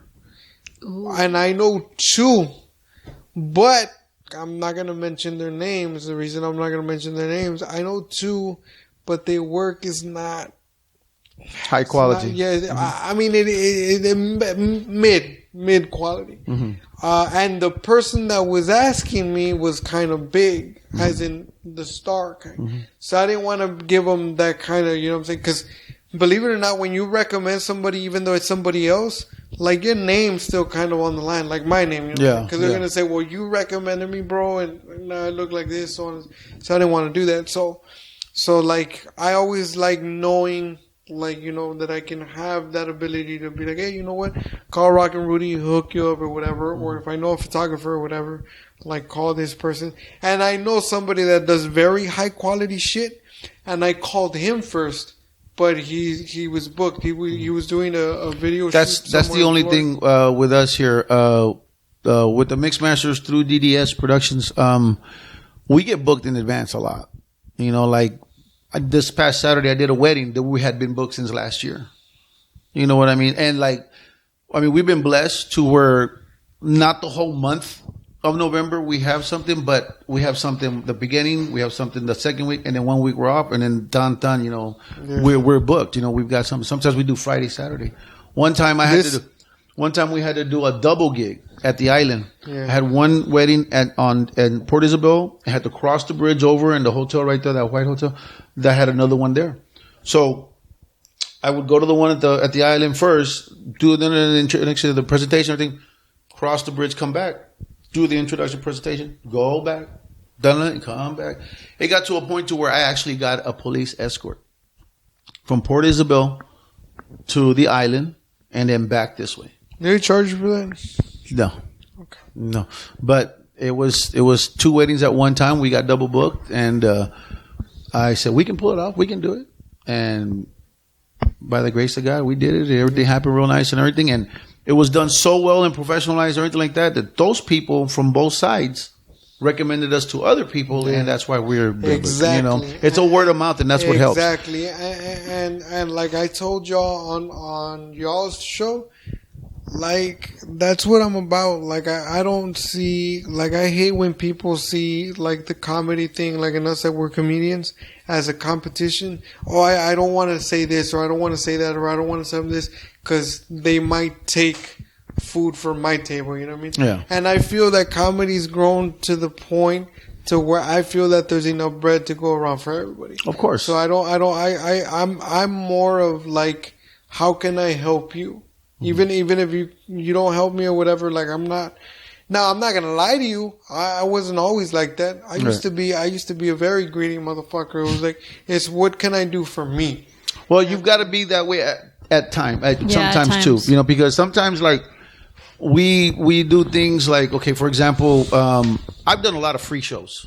You know, weddings, I'm quinceañeras, still doing fucking free shows, birthdays and stuff. You know what I mean? We've done a lot of free shows, and sometimes it's just so people can see what we have. Yeah, exactly. You know what I mean? So if I do a free show, let's say for example, Sean gets married, right? And we'll do Sean's wedding and stuff like that, right? And him and his wife are ecstatic, so he gets extra lucky that night and stuff. Yeah, word. So then later on that week, somebody calls me and says, "Hey, you know what? We saw you doing this at Sean's wedding and stuff like that, you know, and you know you all did an awesome job. You know, how much are you going to charge me?" I don't mean to toot my own horn, but this charity thing, I was offered to me because they saw me over at Cine El Rey. That's cool. It was like, bro, I saw you. He was like, my cousin saw you perform at Cine El Rey, and I told him that I was trying to get a charity event together, and I was like, but I wanted you. I was like, I wanted a real good comic, and they told me the same thing. It's like, bro, I want a real good comic, but I don't want none of the dick jokes and because that shit's lame. You know what I'm saying? And he's like, oh, bro, Freddy, and it's funny that he says that because it's true. He says, well, Freddy got one dick joke. Literally. It's just one. But other than that, like nothing. The rest are just him being a dick. Yeah. There you go. Exactly. So he was like, hey man, you might want to hit him up. And that person was like, well, who the fuck is Freddy? You know what I'm saying? So then he connected me with him, and that's how I ended up getting that gig. Mm-hmm. So which brings me to the point that I was going to tell you. A lot of the times, yes, I'm doing the thing for free. Like, I'm not making money, but it's not really free. The reason I say it's not really free is because what I'm getting in exchange is exposure. Right. Like I said before, my name right now is not a brand yet. Will it be? Yeah, I guarantee you in the future it will.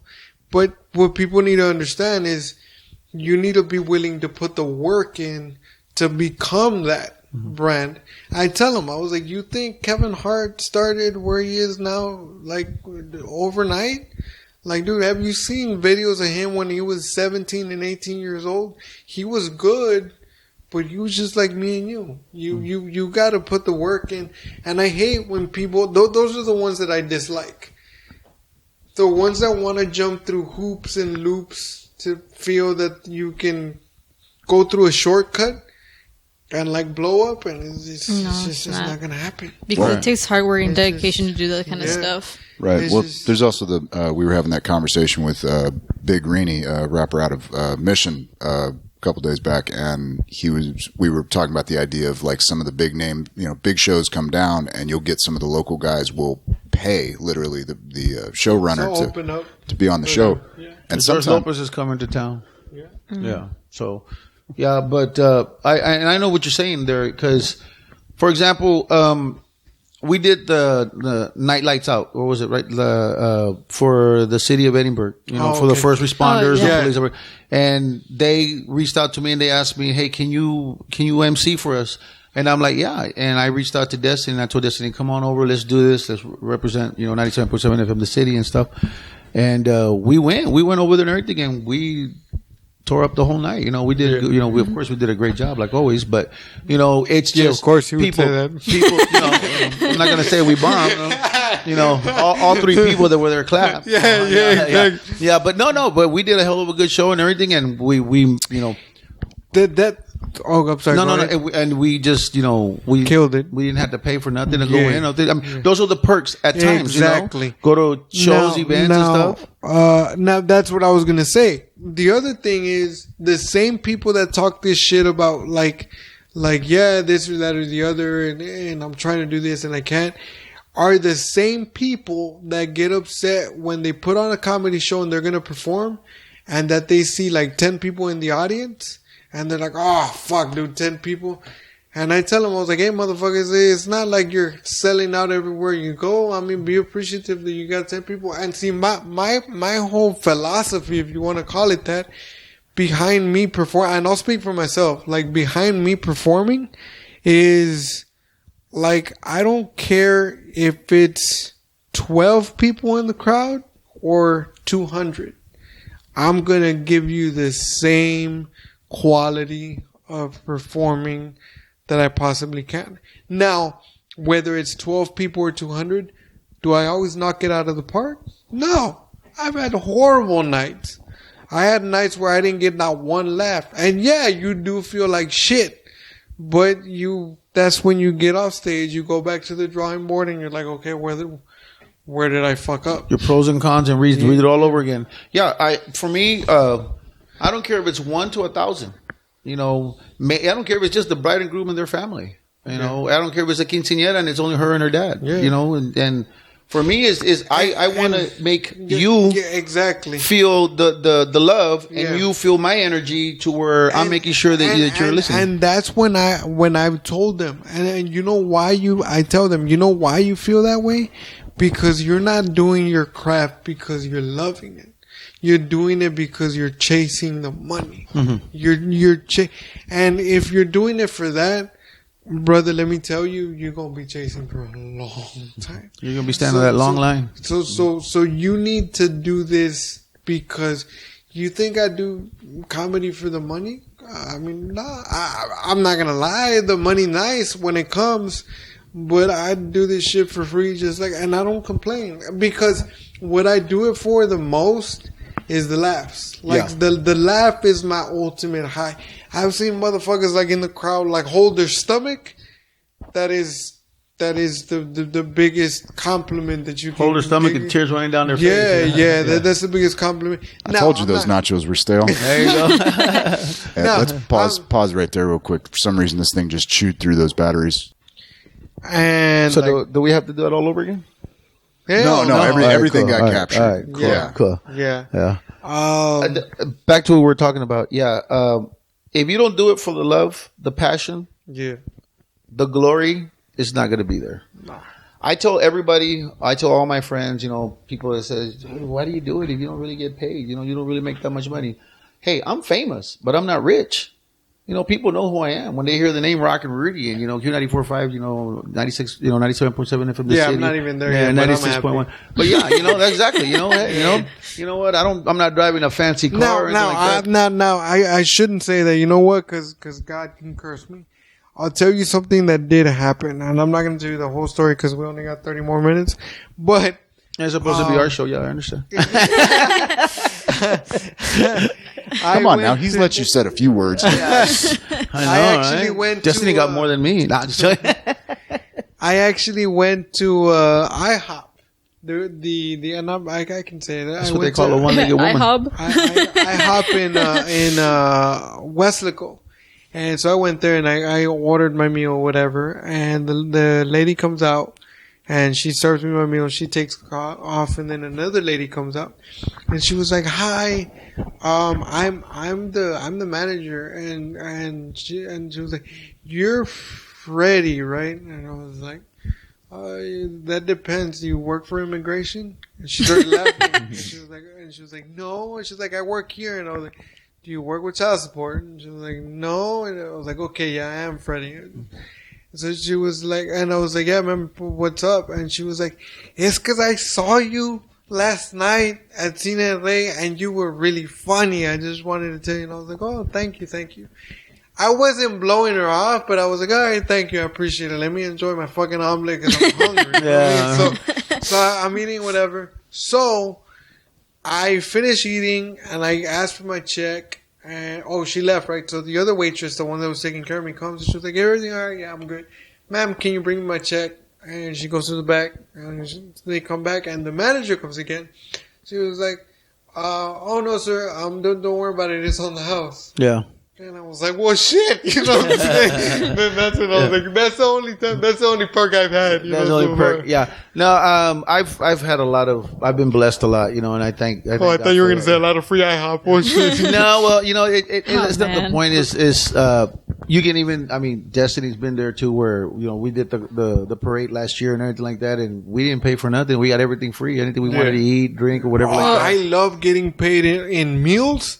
I've done a couple gigs out of town, and they tell me, they're like, "We only pay $50 in cash, but we'll give you a full course meal for free." Shit, I'll take that. Yeah. We I mean, and it's been to the point to where I've done modeling shows. I'm just the MC. But because I'm the MC, I also have to show what I'm representing. You know what I mean? Like here comes Destiny down the runway wearing a lovely 2-piece, whatever, like that, right?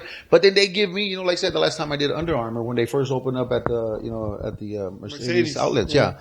So I went over there and I was with her brother Derek, and he did the setup with everything, and I had to wear a nice, outfit, which is short stuff, sporty, right? Yeah. Derek had to wear something nice and sporty, and my DJ had to wear something nice and sporty because, again, I was doing the, and here comes Freddy G walking down, and stuff like that, representing a real cool, Adidas and whatever, and well, actually, it wasn't Adidas, sorry, but it was all Under Armour, so it had to be Under Armour, and I walked out of there with a $300 piece, tennies, socks, shorts, a shirt, and a cap. See, I know neither one of y'all have probably seen me on stage, but every single time, and Sean's the witness, that I go on stage, I'm decked out in a Dickies suit. Motherfuckers think that I do this shit for fun. It's really a marketing strategy. Goddamn it, sometimes Dickies, they gotta hit me up, damn it. I'm trying to get free. Yeah. Cause they ain't that cheap, That's the whole reason why I brought this, cause I'm a pig for Whataburger, man. I've been blessed too, like I said, where I've done go to Whataburger and stuff, and I used to work at a Whataburger one time and everything, and then whenever I show up to the Whataburger I used to work at, I don't pay for anything because they know who I am, and they, and they're like, yeah, those are the perks. And Tommy Hilfiger, also at the Mercedes outlets, and what do you call that other one? Agassi as well, and the Sunglasses Hut and stuff. So You know, you go over there, you do fashion shows, or you, as an MC, you represent whatever company it is you're doing, stuff like that. They perk you real nice. You know? Yeah. You know, I'm still waiting for the Motel 6. And We were talking about this on one of the episodes. I think it leaked into 2 episodes. But we were talking about, and I don't know if you know, I'm pretty sure you do, but I don't know if you know what writers are in contracts. Like when you're a performer, you have a writer. They write your stuff? A writer is no. A writer, as in when you submit to venues, these are your demands. Yeah, that's what I'm talking about. Yeah. Perform. Oh, So you can ask for anything as far as like red M&Ms only with peanuts. Yeah. Exactly. Okay, now I get what you're saying now. Yeah. So Little we were states. talking about that, and these motherfuckers went off the rail asking all kinds of shit. So, the one of the producers. I got excessive. No.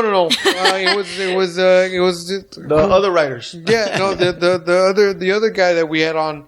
He was talking about fucking having water from Egypt and yeah, Wait. yeah, Water from exactly. Egypt. All I'm thinking is that one line off the Chappelle show. I want a Nepalese breast milks. Yeah. So with me, like I told him, man, all I want is, all I ask for is a certain dicky color suit and some Cortezes, and I'm good. If they can take care of that. You can keep the peanuts. You can keep all that shit. I don't care about none of that.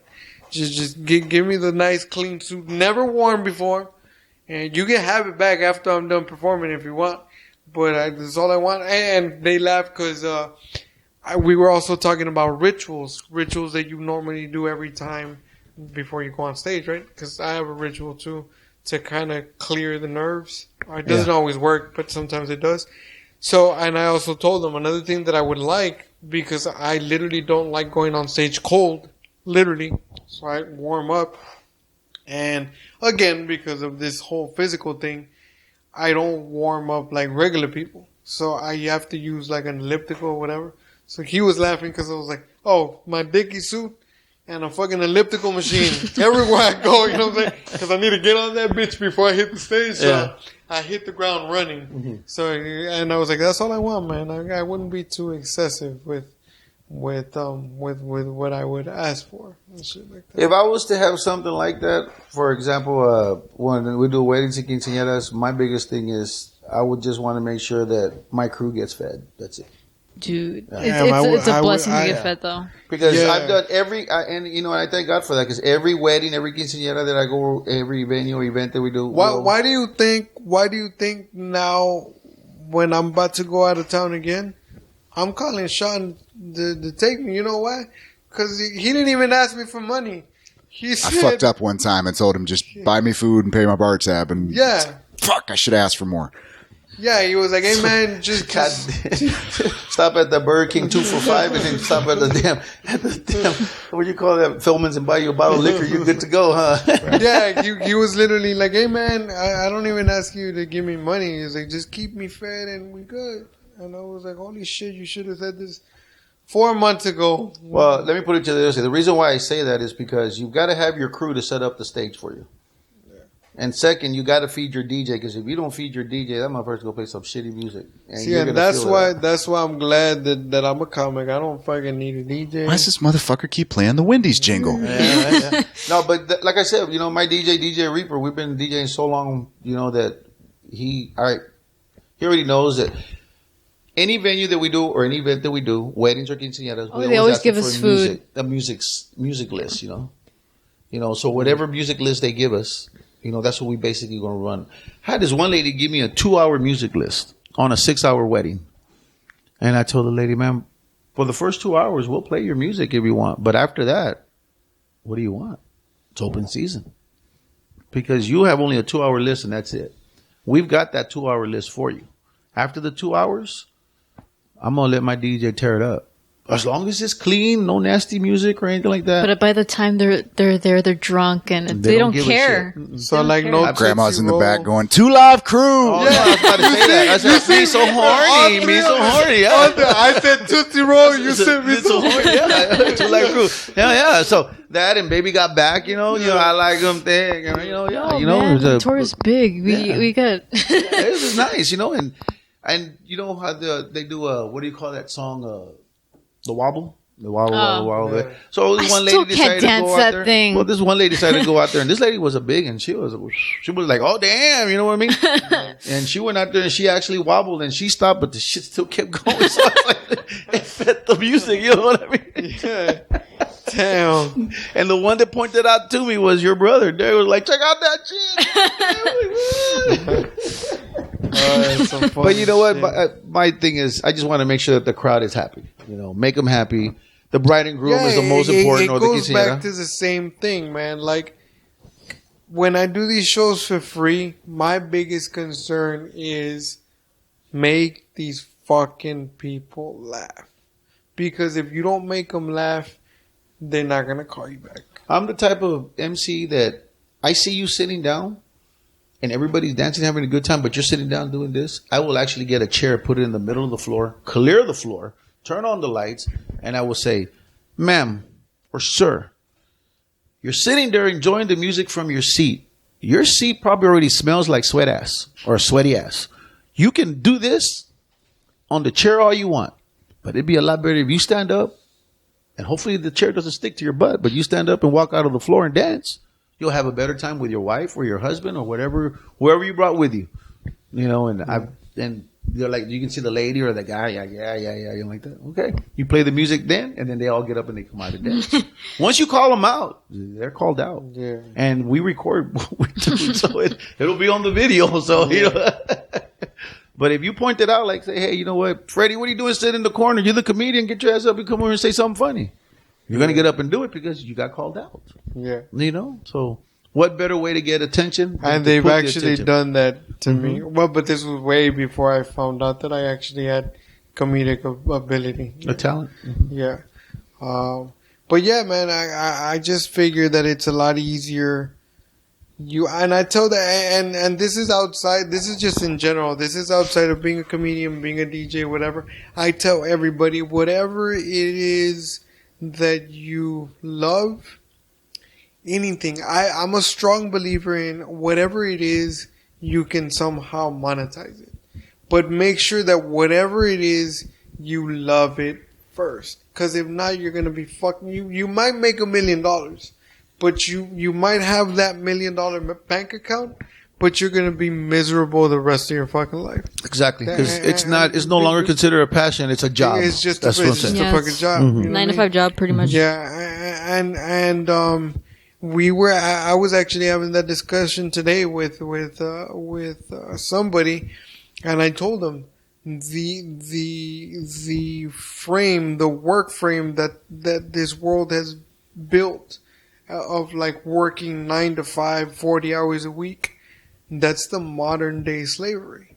Right. And I guarantee you that 90% of the people that do it, they don't fucking go to work because they love it. It's just because that's what they told that you have to get accustomed to. But I guarantee you, if you ask each and every one of those people, they have a dream. Yeah. And a lot of them just don't have the balls to go out and chase it because it's hard. And nobody guarantees you that if your dream is to be a DJ, you might not never blow up. Mm-hmm. But again, it goes back to the same thing. Don't do it with the intention of like, I gotta blow up, I gotta blow up, I gotta do it because it's what you fucking love to do. And I guarantee you, if you do it because of that, eventually it's gonna happen.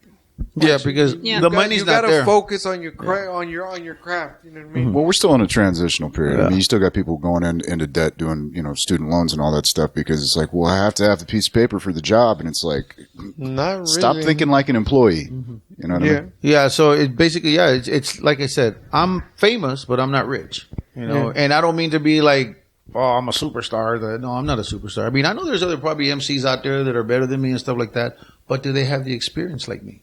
Yeah. You know what I mean? I've been doing this for so long that I already know how to connect with the crowd and everything like that to get them to listen to what we're talking. What I'm doing. Like, Sweet 16s, quinceañeras, bodas, whatever it is. It's all about the creating the effect of people knowing that you're there to entertain them. And they're being entertained. I feel like them Gladiator. Are you not entertained? Yeah, exactly. But yeah, my thing is, my thrill is when the night ends and I tell everybody good night, God bless, drive home safely. We'll see you whenever. And people come up to us and they shake my hand and you did awesome. You were great. Your DJ was great and stuff like that. Your sound and light system, everything was good. That's when you know that you did a great job. Yeah. Whether you get paid first or last. Yeah. And I wanted to ask you, and to kind of round off and close off the segment, through this whole conversation and having the great experience of working next to somebody like him, because you're truly blessed. Yeah. I gotta work with that shit. You know what I'm saying? So having, because I mean this. Like this is not a joke. I really, truthfully, from the bottom of my heart, mean this. What I'm about to tell you. You are truly blessed to work with somebody like him, and you're truly blessed to have the dad that you have. Your dad is somebody special. Like he's ever since I met him, and he's such a genuine person. Like since I met him, and because I've had conversations with your dad. I mean, they're not deep that I told you. We went into this whole deep. You know what I'm saying? But it's been to the point where hey, I get it. I understand. I didn't see it that way. And it's very simple things that he says, but you can tell that, like you were saying, the experience just comes out. You know what I'm saying? So what I was going to say, with you hearing this conversation that we just had over the past 2 hours, you having the opportunity to work with somebody like Rudy and having somebody like your dad, how has that influenced you in what you've done in your life, and as far as your life in general and your art at such a young age? Well, mainly the thing that goes on through what I think personally about the people that I hang around with, especially the atmosphere I'm usually in, is that it gives me a kind of I would say it would give me a kind of point where I can reach for certain how can I say this? In other words, it makes me feel like I can be at least great as them, or if not better. Because the thing is that they're as great of a person as they are now, but when it comes to this day and age, everybody's gonna have their own time to either be as great of a star as they were back then, or if not now. And I kind of want to be like them in a sense, because I want to say oh, this is where I made my mark. I don't want to leave the valley knowing that I didn't, make a mark, or at least leave something behind in the entertainment business. And that's what I kind of want to do for anything I want to do, either if it's performing, DJ, or even do sound and lighting and stuff like that. Same thing. Gotcha. So how is it working with me? It's great. I can tell you that right now. Really though, I love Destiny. I've known Destiny since before she was born. Yeah, we like you, man. I've only gotten to speak to you literally twice. Right. And again, I'm very good at filling people out, and you just have that genuine. It's there, dude. I feel, it's not only that I feel comfortable with you. I'm not taking your job, Sean, okay? Go at it, right?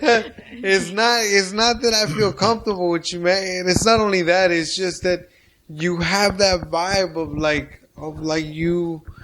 you're so approachable.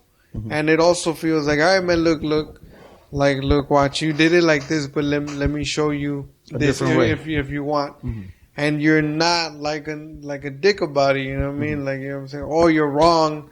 You know what I'm saying? Like, and that's how I feel. And your approach, the way that you deliver your certain message is, and again, maybe it's also because of your experience and the shit that you've been through and what you've accomplished along the way and everything. Maybe that has a lot to do with it. But I ask you that because you have the opportunity to work with somebody like that, and us. We're learning off of each other, and we learn off of watching people like him and rock and roll James. And like I said, everywhere that I go, I pay attention. I pay attention to other comics. They don't even have to be huge. I've paid attention to my peers. Rudy Barba, I paid attention to him to learn from him. I paid attention when he performs on stage as well, and something that I've gotten from him is the fact that I like that as far as our material, my comedy is considered, I don't see it that way, but it's considered edgy because I say a lot of shit that according to the rest of the world you're not supposed to say today. I got hit with that line again, man, at the last show. They told me that I couldn't say retarded again. Well, you know what? Just because you just said that right now, I'm going to tell you one of the greatest comedians that I loved and I thought was also awesome was Ralphie May. Ralphie May. I thought he was going to hit me with it. May he rest in peace because he already passed. Ralphie May, but that motherfucker right there was, they told me I couldn't say retarded. You had to say special ed or whatever that. He's like, fuck that shit. You're retarded. You're retarded. You know? And they got mad at me for saying one of my favorites in regards to that subject. One of my favorite bits is from Dale Hewley. He said, now people are getting mad because they're calling their kids retarded. And he related it to the N-word. Now they're saying that saying retarded is like the N-word. And he was like, you're fucking retarded if you think that. Because retarded is a serious medical condition. You can go to the doctor and they will tell you, ma'am, you have a retarded boy. You can get mad if you want to, but you're gonna leave that office with a retarded motherfucker. Yeah. Ralphie May was. I mean, that guy was edgy, more big time than anything that. You know what? Or Richard Pryor, like you said. I mean, I've seen Richard Pryor since I was young. I mean, like when he first came out, as a matter of fact, Richard Pryor. He came out on Johnny Carson show way back in the with George Carlin. Yeah. And he started off and everything like that, and that's the best. Again, I really don't see it as edgy because I guess it's also because I've heard people say worse shit in my point of view. Right. But I tell people today, like, because people that have never seen me and want to go see me, I always tell them, I was like, look, man, I'll be honest with you. If you go watch me, I'm like the Mexican watered down version of George Carlin. I'm not as good as him, but I'm probably as raw as he was. As he was. Mm-hmm. Because I'm gonna, like, just one of the jokes that Joey Coco Diaz has. He's like, bro, I've been saying this shit since this is how I grew up.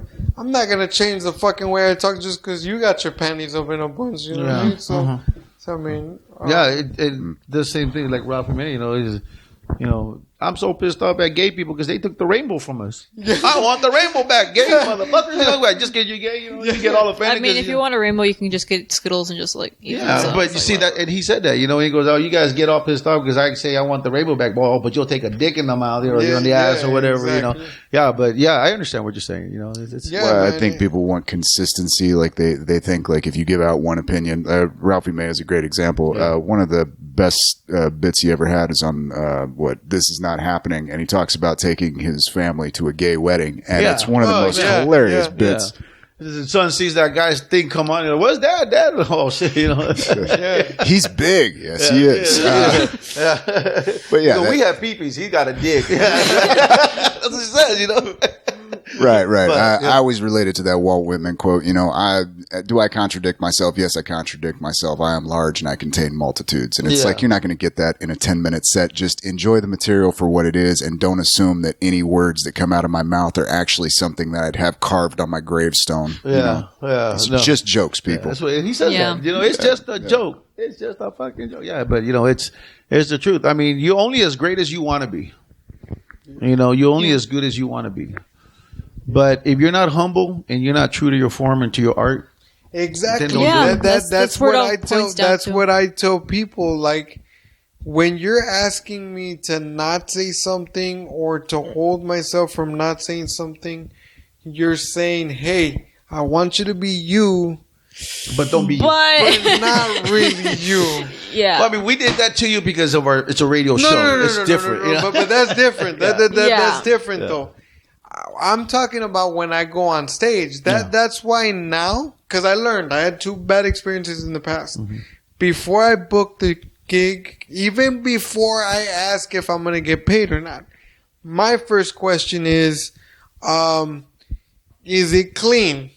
Because if they say that it's clean, I won't take it. Because I do not till right now. I still don't have clean material. Right. I have a little bit, but I don't have an hour's worth. You know what I'm saying? Uh-huh. So I tell them, I was like, I can't. As long as you don't tell me like to be clean, and as long as this is what I hate, and it hurts the fuck out of me.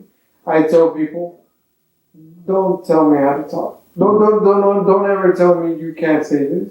I had this one party coordinator. She was barely 2 years into doing the party coordinating or wedding planner or whatever. And I had the mic, and I had the mic like right here. And I got a pretty loud voice, right? Yeah. So she turned around and she goes, "Hey, get your mic closer. We can barely hear you." I'm like, "What do you mean? I'm not going to get the mic closer. I'm not going to get my mic closer because then I'm going to sound like, you know what I mean? Because it does, Yeah. I was like, "Lady," I go, "Here, why don't you do it?" And I gave her the mic, right? And she just looked at me like, "This motherfucker," that kind of look. I go, "Go ahead, man. Go ahead. Show me how you want me to talk." And she grabbed the mic and she put it right on her lips. And then she heard herself. I go, "That's exactly how the way I don't want to sound." Well, thank you very much. I'll go ahead and just take it. We did that, not me and you, but I was at an open mic at Array. And there was this girl. She was young, too. She was like 25, 26 maybe. And she never shut the fuck up. Like, she was talking during... Jesse was fucking with me. But I get it. Jesse was just fucking with me because he knows I'm a comic. And he knew that he was gonna get a reaction from me. But he was trying to get me to be funnier with him for the crowd. So I didn't mind that because I knew he would... But this chick she didn't shut the fuck, and she wasn't even talking to me. She was talking to whoever was next to her. Mm-hmm.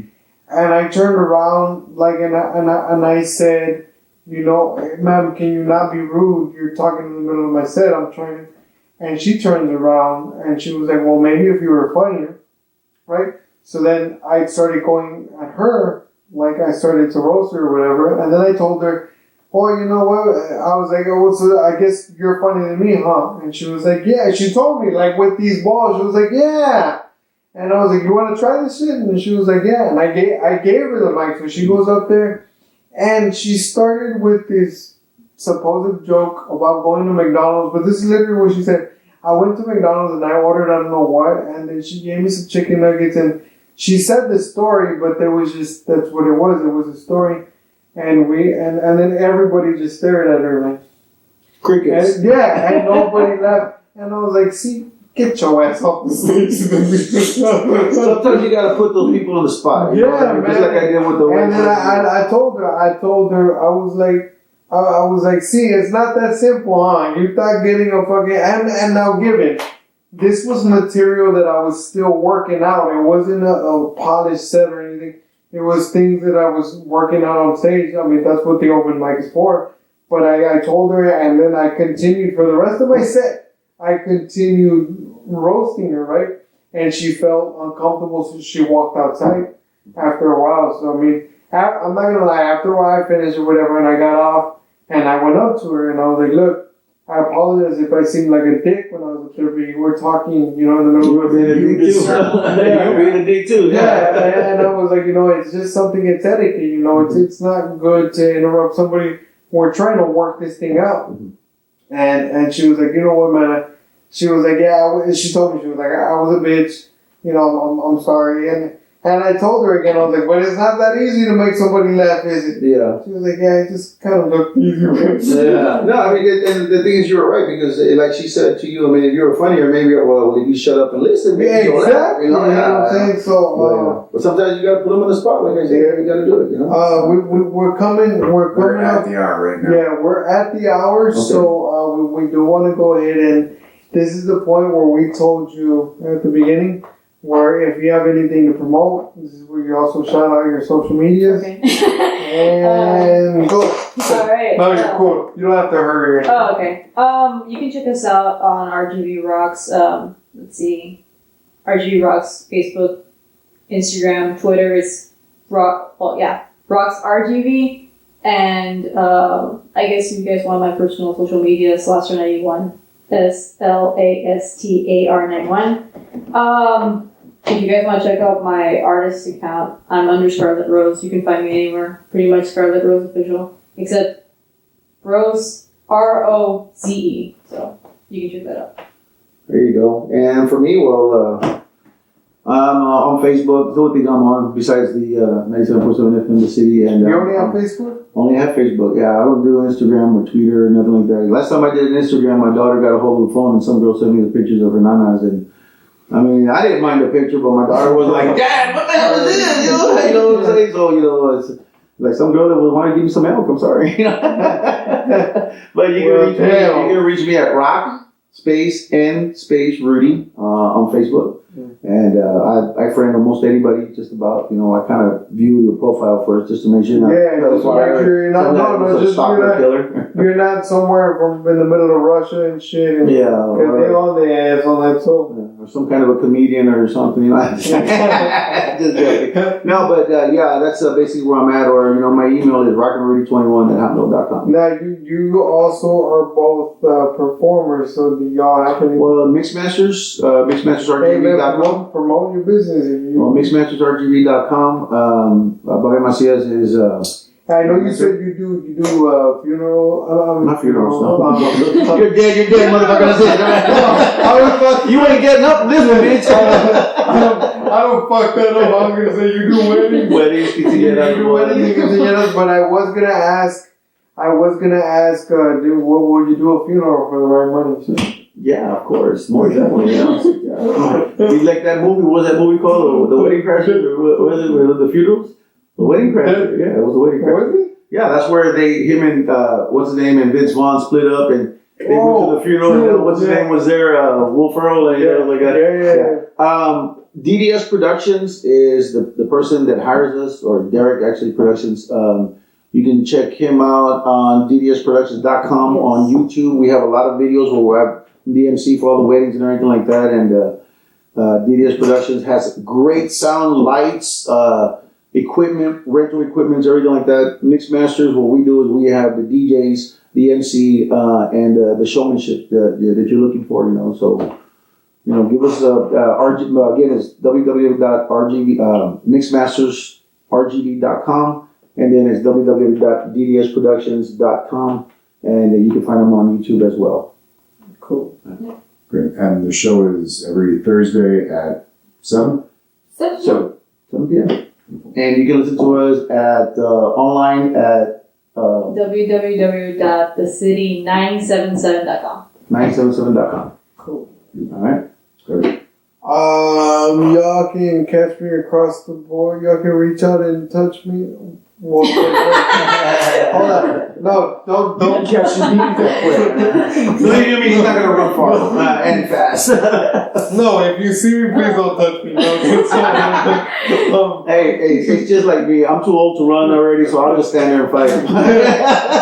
Yeah, I'll take soccer for both. No, you can get in touch with me, or you can find me online across the board on Facebook, Instagram, and Twitter at Freddy G. I'm now open to do private or commercial gigs as well.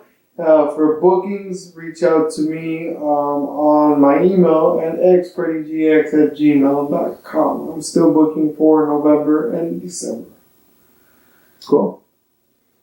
Find me at hatfieldstandup@gmail.com, as well as Hatfield Stand Up on Facebook and Twitter. My calendar is completely open. I will gladly take your money, free food, or drink. Or all three. Oh, that's golden, Greg. I did a show a while back, and they were like, "We're going to pay you, and we're going to get you drunk, and we're going to feed you." And I was like, "You were too nice to me." I'll come back the next time. Are we friends now? If you'd like to listen to the audio version of this podcast, you can find all episodes at shoutengine.com/bouncing brains. You can listen on Stitcher, Google Music Play. You can also listen on rgvtitan.radio.com every Monday, Wednesday, and Friday, 9 a.m. New episodes every Friday. You can find the video version at YouTube under Bouncing Brains. Please subscribe if you enjoy yourself. We're trying to get to that 100 subscriber count so we can get that custom URL, because I am not reading out that hexadecimal code that we currently have for a URL address. If you'd like to get in touch with us, sorry, that was my count. Bouncing Brains Podcast at gmail.com, as well as Bouncing Brains Podcast on Facebook, Bouncing Brains on Twitter and Instagram. And it was lovely to have y'all in, and thanks to y'all for listening. And until next time, keep it tight. Peace.